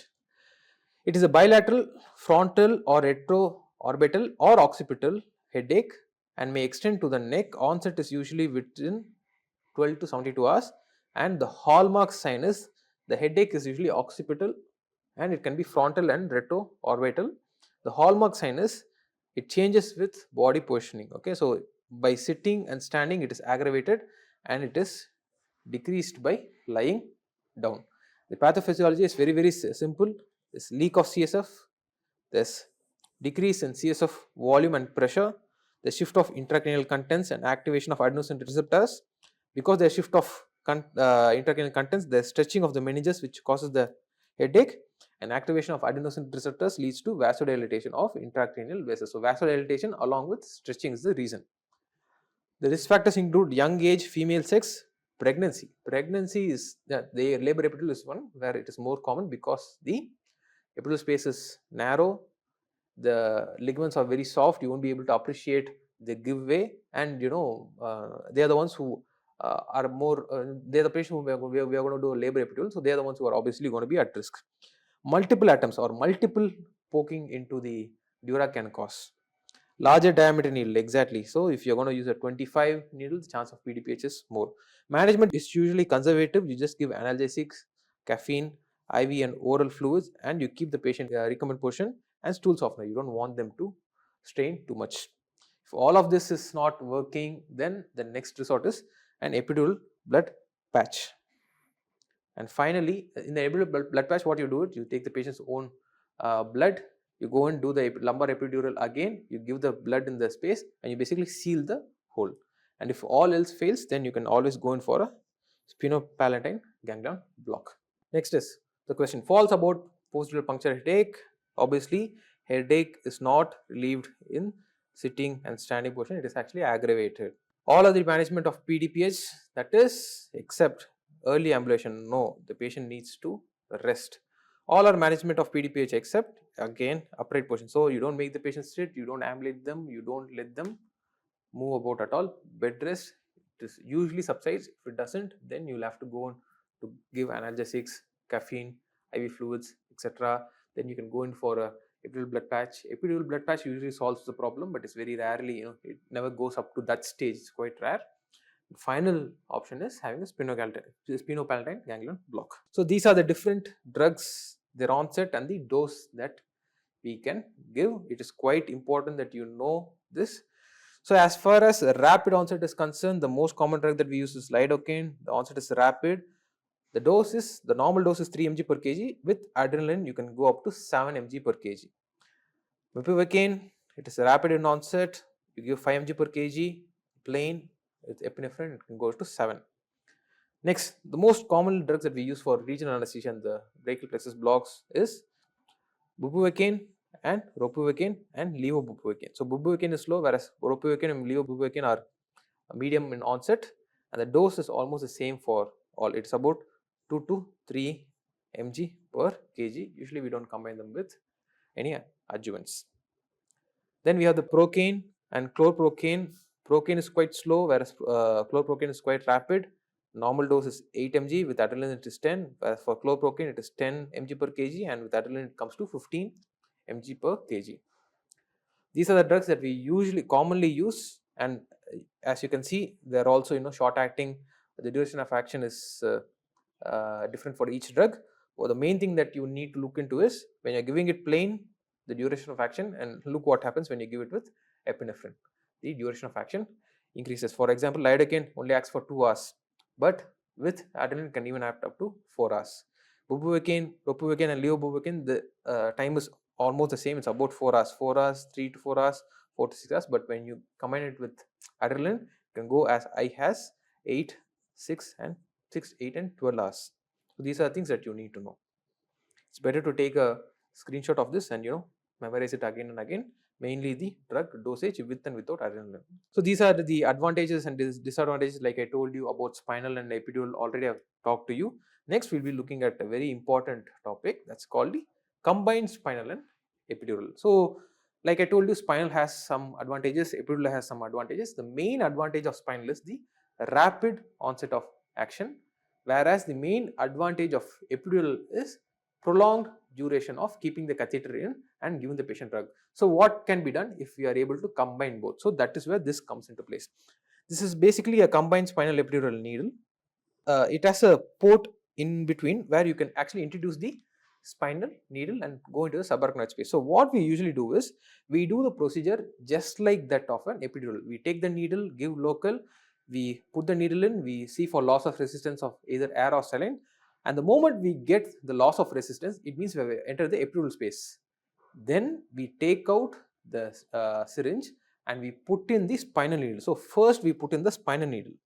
So as you can see in this diagram, the tip of the 2E needle is in the epidural space. Next, I am going to put a spinal needle to pierce the dura and enter the subarachnoid space. Then in the subarachnoid space, I want to give the drug that I want to give. See, they are putting the needle into the epidural needle, entering the subarachnoid space, deposit the drug. The moment you deposit the drug, there will be onset of action.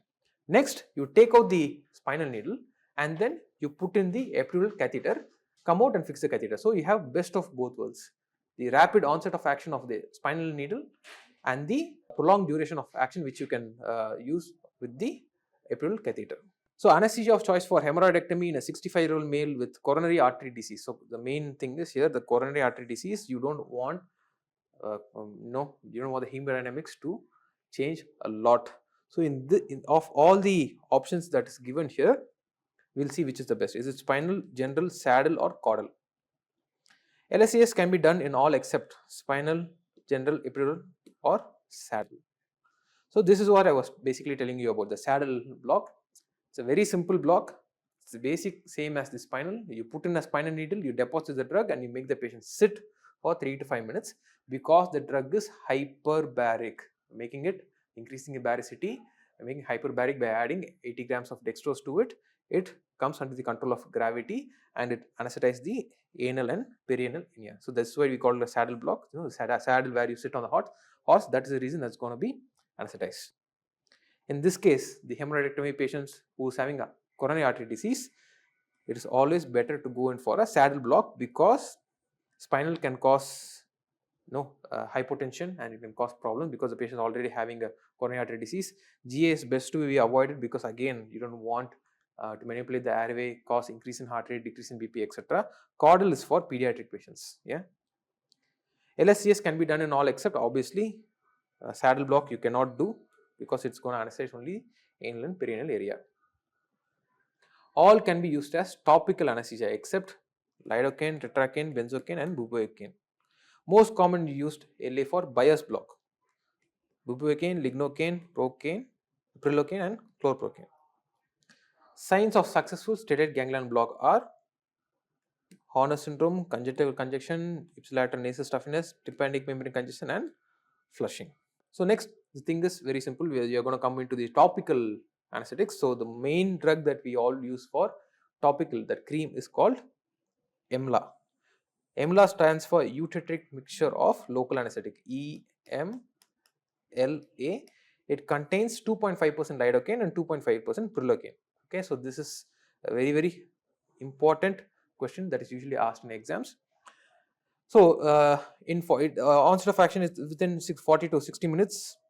And no, it's basically used like, in these pediatric patients, we usually put the emla cream on where we want to start the IV line at least 45 minutes prior, and the patient is there, we can just put the IV line without causing pain to the patient. The topical anesthetic that can usually used are the nebulized lignocaine. It's used to anesthetize the airway. Let's say you're going to do a awake fiber optic to anesthetize the airway. Other drugs that can be used are benzocaine, tetracaine, and many other drugs, but the most commonly used drug is lignocaine. And as far as emla cream is concerned, that's the ideal drug for this local anesthetic as in a cream form. You also have local infiltrations. They are usually extravascular, and I'm sure you would have all seen after doing the surgery, the surgeon would take a needle and just locally infiltrate the drug. Most commonly used drugs are lidocaine, ropivacaine, and bupivacaine. Another type of regional anesthesia that we are going to see next is the peripheral nerve blocks. So we are going to inject the drug surrounding a nerve and knocking out the sensory and motor area of that area that is supplied by that nerve. Bias block, it's actually one of the first, it was used long back. The basic idea is very simple. We are going to tie a tight tourniquet around the hand, then we are going to start an IV line, and via the IV line we are going to give large volumes of drug. So the drug is going to concentrate in the region where it's distal to the tourniquet, because without any blood flow, the LA will not leave that region and it will cause anesthesia. But the problem here is, number one, large amounts of drug is needed, and it will act only as long as the tourniquet is on. So the duration of our surgery is limited to around 60 to 90 minutes. And most important complication is, let's say the tourniquet is loosed for some reason, it becomes loose. Such a large quantity of local anesthetic can enter the circulation. So if that's going to happen, then the patient can go in for toxicity very easily. So it is like not at all used nowadays. Injection into the extremity isolated from the rest of the systemic circulation by tourniquet. There's a rapid onset of action, and there's some amount of muscle relaxation. But the drug that should definitely be avoided is bupivacaine, because bupivacaine can cause severe cardiac toxicity if the tourniquet were to become loose and it enters the system. Then that's it. The most commonly used drugs are prilocaine and lignocaine. Usually prilocaine has a higher safety margin because the amount of drug that you can give is more, but clinically the most commonly used drug is lignocaine. You already know about epidural anesthesia and spinal anesthesia. Tumescent is something, it's like we make a mixture of the drug. So it's basically you have very large volumes of 500 ml of NS with the local anesthetic agent, and then you have adrenaline to it, you had dexamethasone to it, you had steroid to it. So you come up with this cocktail, and we infiltrate it around the region of surgery, so that you have something like a field block. So let's say that you have a huge lipoma in your thigh, okay, and for some reason the patient cannot have a spinal anesthesia or an epidural anesthesia. Then in those cases you can use a tumescent. It's a concoction, you make it and then you take out a syringe and you infiltrate around the region where you want to do the surgery, and then you can go ahead to perform the surgery. All can be used as topical anesthesia except bupivacaine. Obviously bupivacaine cannot be used as topical anesthetic. Most commonly used LA for bias block is lignocaine. You can use lignocaine or prilocaine. So what they will usually ask is, which is the safest? The safest is prilocaine, because the dosage of drug that you can use is more, but most commonly used is lignocaine. Signs of a successful stellate ganglion block is Horner syndrome, but usually you see all the other things also. Stellate ganglion, we also have ipsilateral nasal stuffiness, which is called Gutman's sign, and then tympanic membrane congestion is also seen. It's called Mueller's syndrome. Flushing of the face, everything is seen. Conjunctival congestion, everything is seen. But the most important thing that just hits your face is the Horner syndrome. That is basically ptosis, meiosis, anhidrosis, and enophthalmos on the ipsilateral side. So the regional anesthesia, it also includes that of the upper limb and lower limb, and as you all already know, I'm sure that you've already studied in anatomy, the upper limb is mainly supplied by the brachial plexus.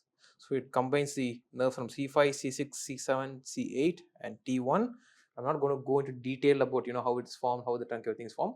What you need to know is we basically, from an anesthesia point of view, we basically divided into few things. So we divided into the roots, the trunks, the divisions, the cords, and the terminal branches. Okay, and depending on which surgery is being done and what type of anesthesia we want, we usually target our ultrasound guided nerve blocks to these levels: roots, trunks, divisions, cord, and terminal branches.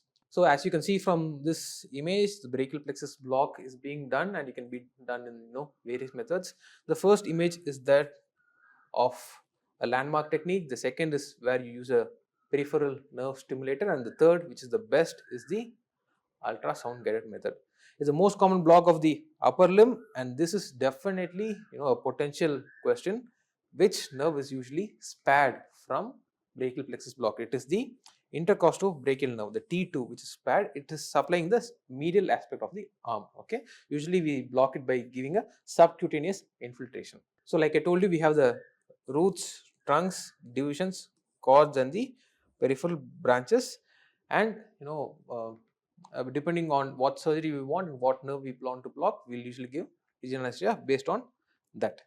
So we have the interscalene block, the supraclavicular block, the infraclavicular block, and the axillary block. So as far as your upper extremity nerve block is concerned, this is a very, very important tableau column. So basically, see, the interscalene is given for the trunk and roots. The supraclavicular is given for the trunk and the cord. The infraclavicular is given for the cords, whereas axillary is given for the terminal branches. So I just go here and tell you. Yeah, see. So interscalene is for the roots and trunk. Usually give it here. The trunk and division is usually blocked by the supraclavicular. The cords, the medial cord, lateral cord, and posterior cord is usually blocked by the infraclavicular block. And the individual nerves, the peripheral nerves, are blocked by the axillary. So this is how you usually divide them: interscalene, supraclavicular, infraclavicular, and axillary. So it also depends on where you want to do the surgery. So the interscalene, because we are knocking out the roots and a part of the trunk, it usually knocks off the C5, C6, C7, the nerve of C5, C6, C7, and as you all know, it supplies mainly the shoulder and the upper arm. So whenever you want to like arthroscopic surgery of the shoulder, we usually employ the interscalene block. The supraclavicular block is given for the trunk and the proximal divisions, mainly the trunk. The supraclavicular is actually considered as the spinal of the upper limb because we give it on the trunk, right? So the trunk is where all the nerves come together. So all the nerves are confined to a single point, and if you are able to hit it properly, it will just knock out the entire nerve supply of the upper limb. Just like how giving a spinal knocks out the lower limb, the supraclavicular block knocks out the upper limb. It is usually used for forearm and arm surgeries. Infraclavicular, we knock off the cords, and it's used for forearm, wrist, and hand surgeries, whereas axillary, it's for the individual nerves, and it is also used for forearm, wrist, and hand surgeries. The most important thing is interscalene block. Okay, it's between the scalene muscles, as you all know.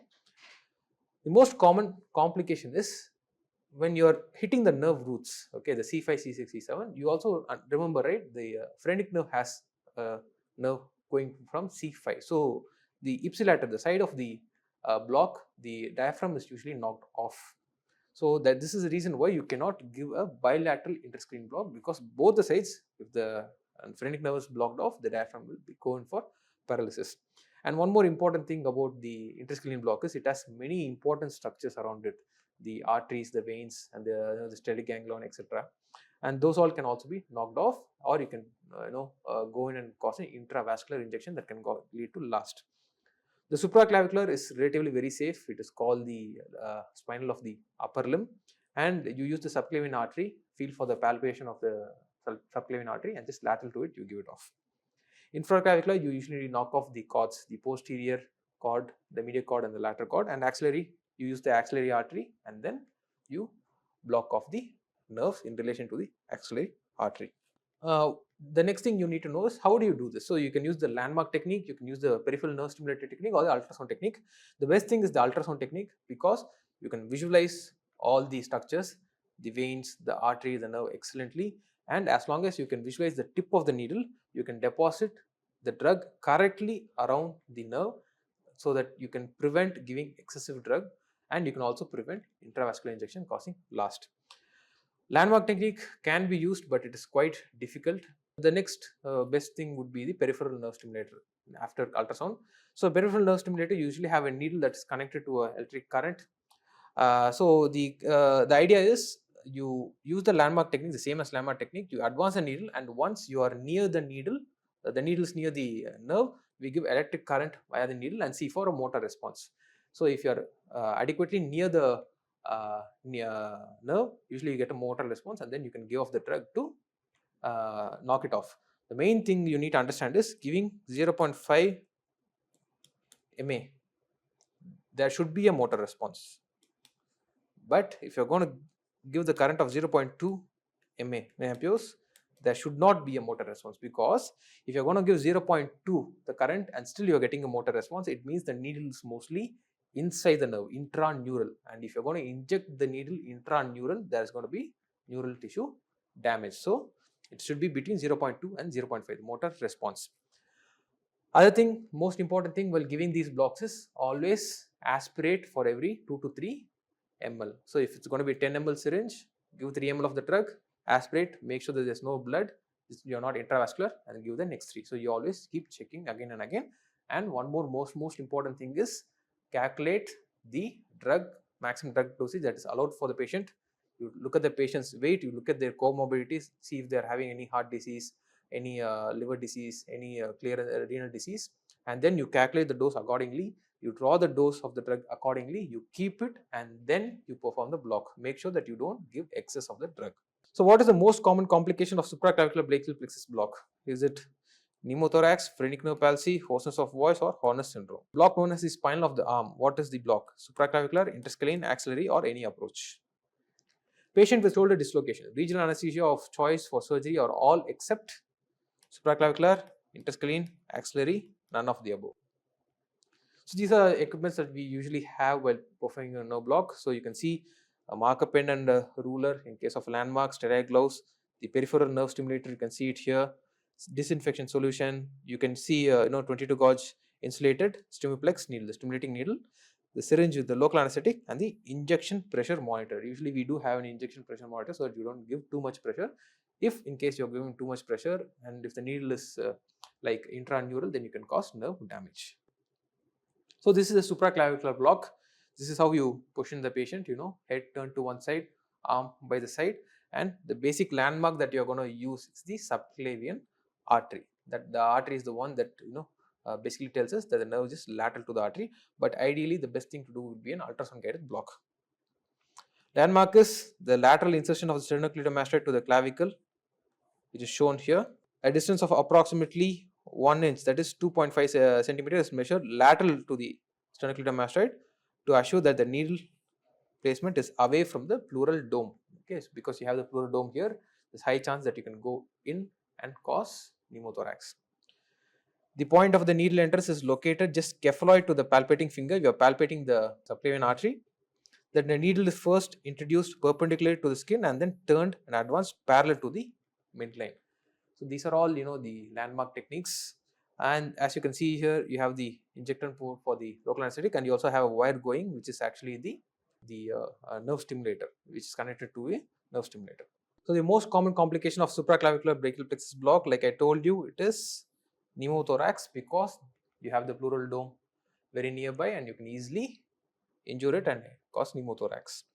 Block known as the spinal of the arm, just like I told you, is a supraclavicular block, again because you're hitting the trunk, and the trunk is a region where all the nerves are concentrated in one region, and if you're able to hit the trunk properly with your local anesthetic, then it will just block off the entire sensation of the upper limb. Patient with shoulder dislocation, the regional anesthesia of choice are all except. Can you give a supraclavicular block? Yes, actually you can give, because a part of the trunk and the root will also be blocked. If you're giving large volumes, the roots will actually be blocked. Interscalene, yes, obviously it's for the entire shoulder. Axillary you cannot give, because axillary is the one is going to block off the branches, and it's usually used for the forearm and arm.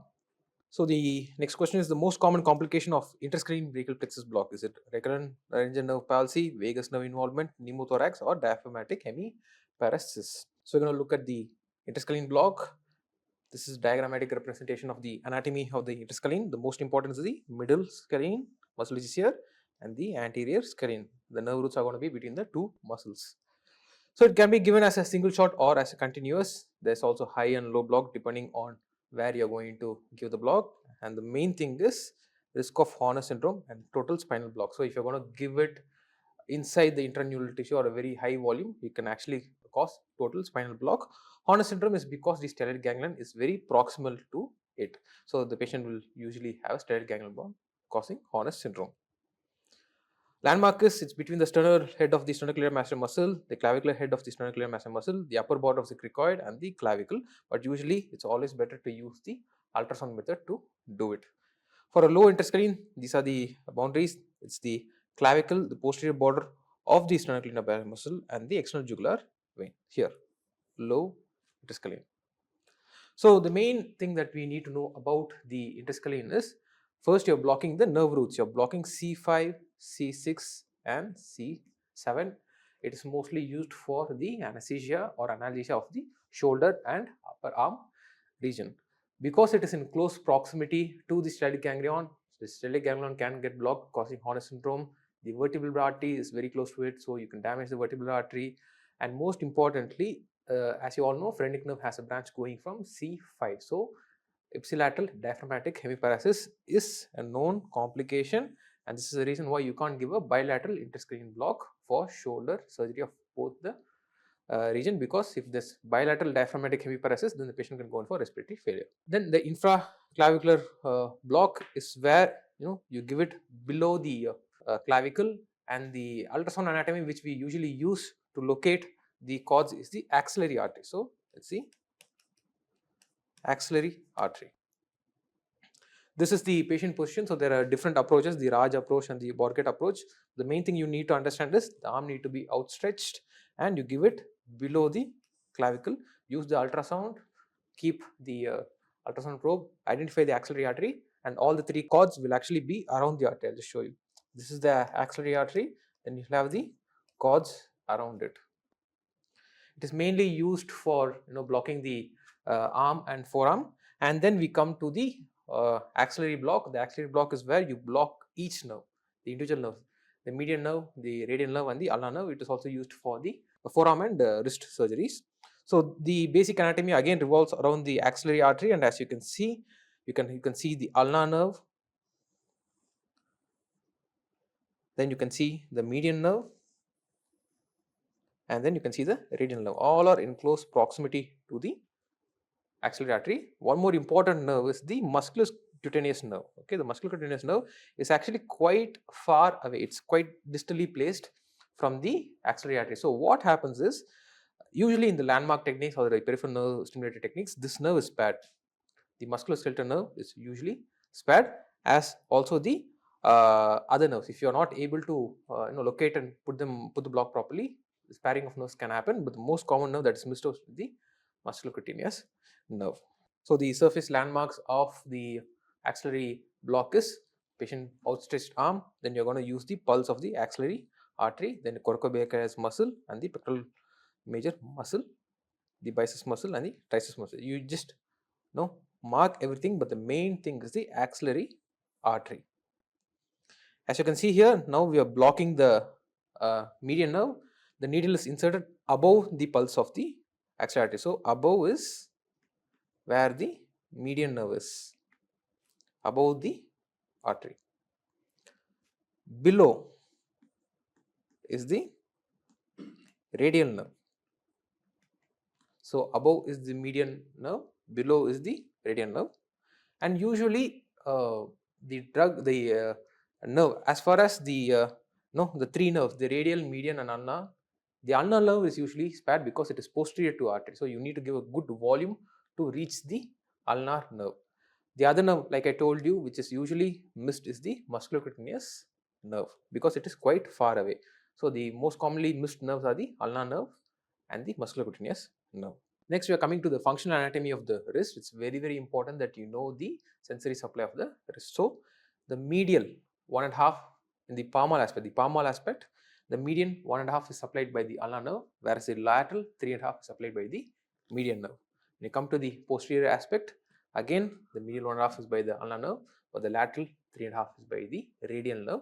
The tip of the fingers, the thumb, the index, the middle, and part of the ring finger is by the median nerve. So, definitely know this distribution. So, the medial 1.5 both in the palmar aspect and the posterior aspect is by the ulnar nerve. The palmar aspect, the lateral 3.5 is by the median nerve, whereas in the posterior aspect is by the radial nerve, and the tip of the fingers in the posterior aspect, thumb, the index, the middle finger, and part of the ring finger is by the median nerve. Wrist block involves anesthesia of the median, ulnar, and radial nerve, including the dorsal sensory nerve of the ulnar nerve. The wrist block is actually very simple to perform, and it is basically essentially devoid of any systemic complications, and it is highly effective. So, it's a block that everybody must know how to put. So, these are the landmarks that are very, very important: the flexor carpi radialis, the flexor carpi ulnaris, and the median nerve. Also, the palmaris longus is also very, very important.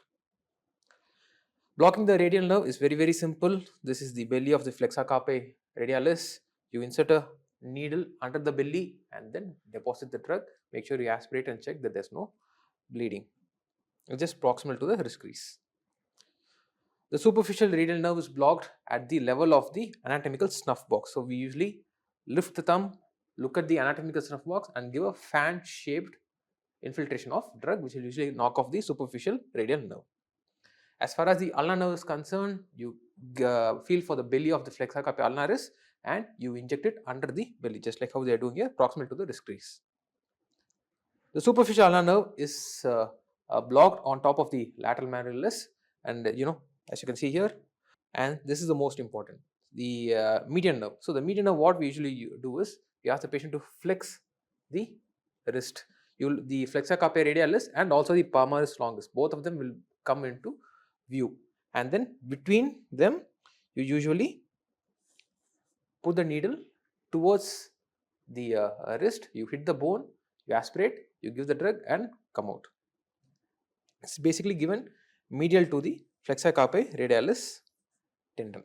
So, this is the basic outline of the wrist block. So, you have the flexor carpi radialis plus flexor palmaris longus muscle, and between that you have the median nerve. C denotes flexor carpi ulnaris, and in between that, in the belly, you can give it block the ulnar nerve, whereas in the flexor carpi radialis, the belly, you can block the radial nerve. So, radial nerve, median nerve, and ulnar nerve, flexor carpi radialis, flexor palmaris longus, and the flexor carpi ulnaris. Now, coming to the lower extremity blocks. So, basically, there are many blocks as far as the lower limb is concerned.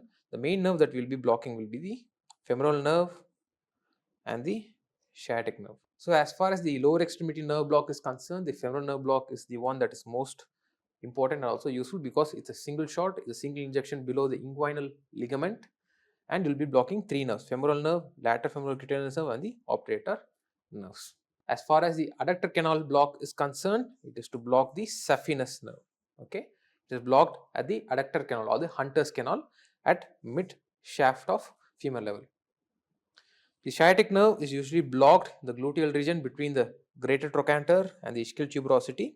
It is deep to the gluteus muscle and superficial to the quadratus femoris, as you can see here. You can see the greater trochanter and the posterior suprapubic iliac span, and this is the point of injection. Usually, for all of these blocks, it's better to use ultrasound rather than just use landmark techniques. Other nerves that can, it's good to know is the pudendal nerve block. This is mainly used for, the labor analgesia aspect, because as you all know, in second stage of labor, the pain is carried by this S2, S3 and S4 nerve fibers.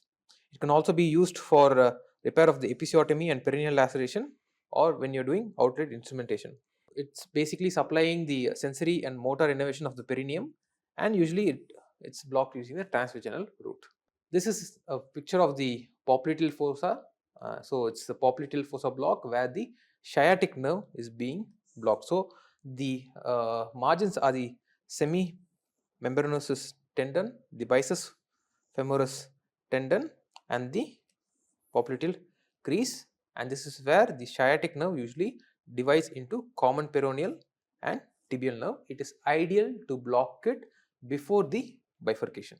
So, you have a dense block of both the nerves. Again, it's ideal to do it under ultrasound.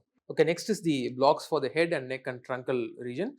First is the superficial cervical plexus block. It is for cutaneous analgesia of the surgery in the neck, anterior shoulder and clavicle. Usually when we are giving an interscalene block for the shoulder surgery, we also give a superficial cervical plexus blocks because it supplies the anterior aspect of the shoulder and part of the clavicle.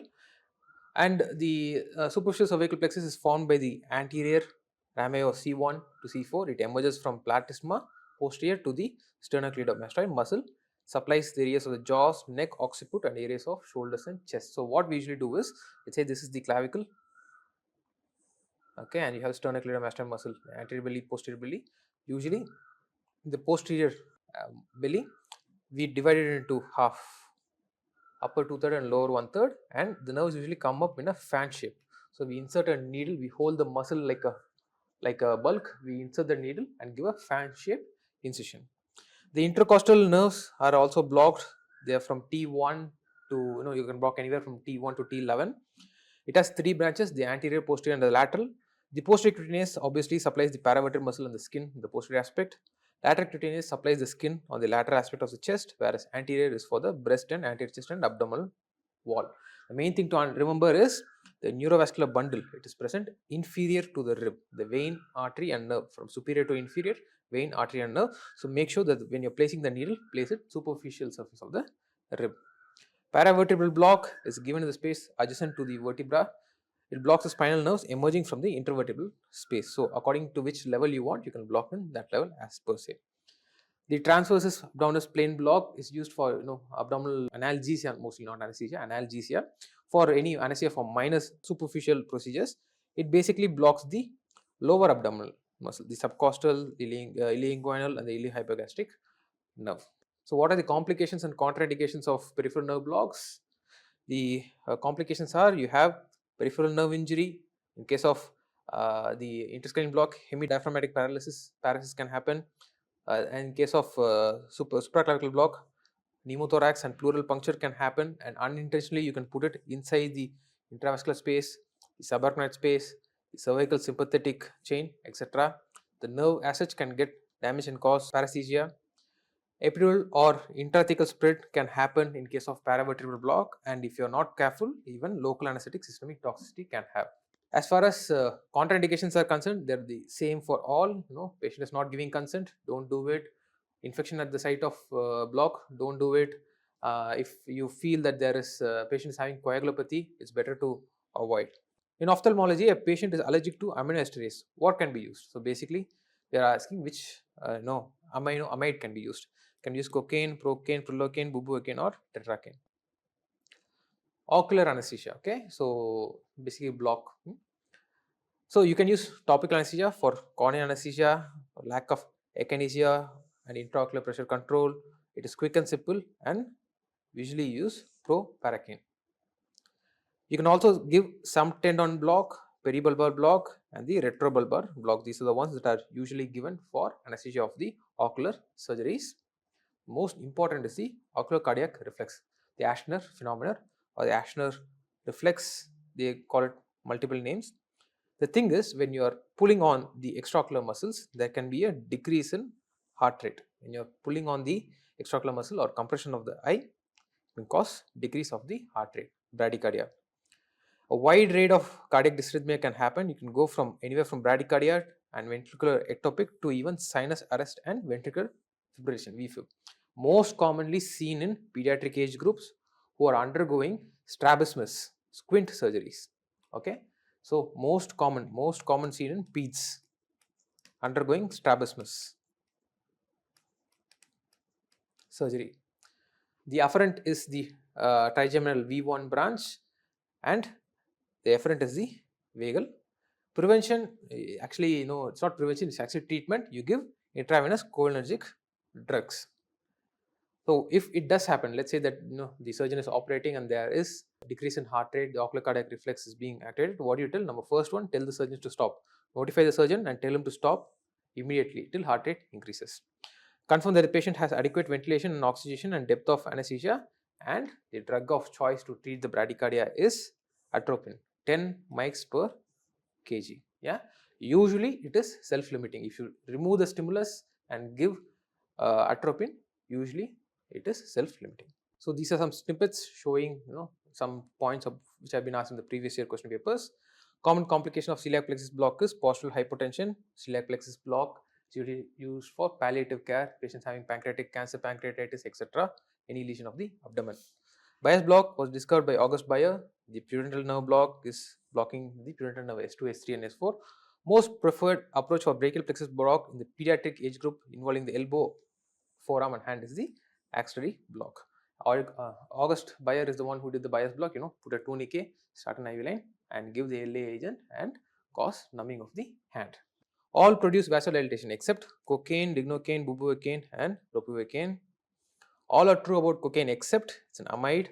It produces sympathetic stimulation, metabolized in the liver and blocks presynaptic uptake of norepinephrine and dopamine. All are the uses of lignocaine except VF, spinal anesthesia, epidural anesthesia and convulsion. All of the following procedures can be done under EMLA cream except split spring graft, laser removal of port wine stain, lithotripsy and intubation. Anesthesia used in coronary angiogram, is it local, spinal, epidural or general? So just few snippets that you have to know. Cocaine was the first local anesthetic. It's naturally occurring and it was induced by Carl Kohler for ophthalmology. It causes vasoconstriction, inhibits catecholamine metabolism and it's a sympathomimetic. Procaine is the first synthetic local anesthetic. So the first local anesthetic as such is cocaine, whereas the first synthetic local anesthetic is procaine. The most commonly used local anesthetic is lignocaine and is an intravenous regional agent of choice for bias block. Okay, it has cardiac depressant characteristics, so it's used as an antiarrhythmic agent. The dose is 3 mg per kg, whereas using it with adrenaline it goes to 7 mg per kg. It is a very safe LA. Benzocaine is commonly used in topical sprays and there is a risk of methemoglobinemia. Also methemoglobinemia is also common with EMLA cream, okay, which is eutectic mixture of local anesthetic containing 2.5% of lignocaine and 2.5% of prilocaine. Tetracaine is also amitocaine and it's used topically. Like I told, prilocaine, the risk of methemoglobinemia is always there. It has limited use. It's EMLA cream, okay. So 50% lidocaine and 50% prilocaine. The contact period it needs to be left is at least 60 minutes. The depth of penetration is 3 to 5 millimeter and duration of analgesia is 1 to 2 hours. The amount of drug that is absorbed depends on the application time, the dermal blood flow and the keratin thickness and total dose. The most important, it can also be used in laser removal, lithotripsy, circumcision, venous emulation and split skin graft harvesting. So it can be used for all of this. Bupivacaine is the long acting local anesthetic. It is the most cardiotoxic. So we have isomers of it, which is levobupivacaine, which is considered to be safer. As far as systemic toxicity is concerned, the highest risk is bupivacaine, the next is bupivacaine and the least is levobupivacaine. Ropivacaine, it's a long acting amide, first produced pure enantiomer. It's a pure enantiomer of bupivacaine. Greatest degree of motosensory differentiation. So it mainly blocks the sensory system and less of the motor system. It is less cardiotoxic and neural toxic because it is less lipid soluble and it is metabolized in the liver and excreted in the urine. So like I said, this is the most important tableau column which you will be seeing as far as local anesthetic and regional anesthesia is concerned. I've already taken it before, just putting it again. Make sure you take a screenshot of it and make sure that you know the drug dosage with and without adrenaline and their duration of action. So all produce vasodilatation except cocaine does not produce vasodilatation. All are true about cocaine except yes, it is a ester local anesthetic. It is not an amide, and the most important thing is even though it is an ester local anesthetic, it is not metabolized by the plasmacholinesterase. It is metabolized by the liver. All are uses of lignocaine except can it be used in VF? Yes. Spinal anesthesia? Yes. Epidural anesthesia? Yes. There's no use in convulsions. All of the following procedures can be done under EMLA cream. Split skin graft? Yes. Laser removal of port wine stain? Yes. Lithotripsy? Yes. Intubation cannot be done obviously. Anesthesia used in coronary angiogram is local. We usually give local anesthesia whether it's being the femoral artery or the radial artery in which we want to put the guide wire. It's usually always done under local. So that brings us to the end of the most exhaustive class of regional anesthesia. I hope you are able to learn everything. I know the topics are quite difficult, but the more you do it again and again, revision again and again, it will be more easier. See you in the next class. Thank you.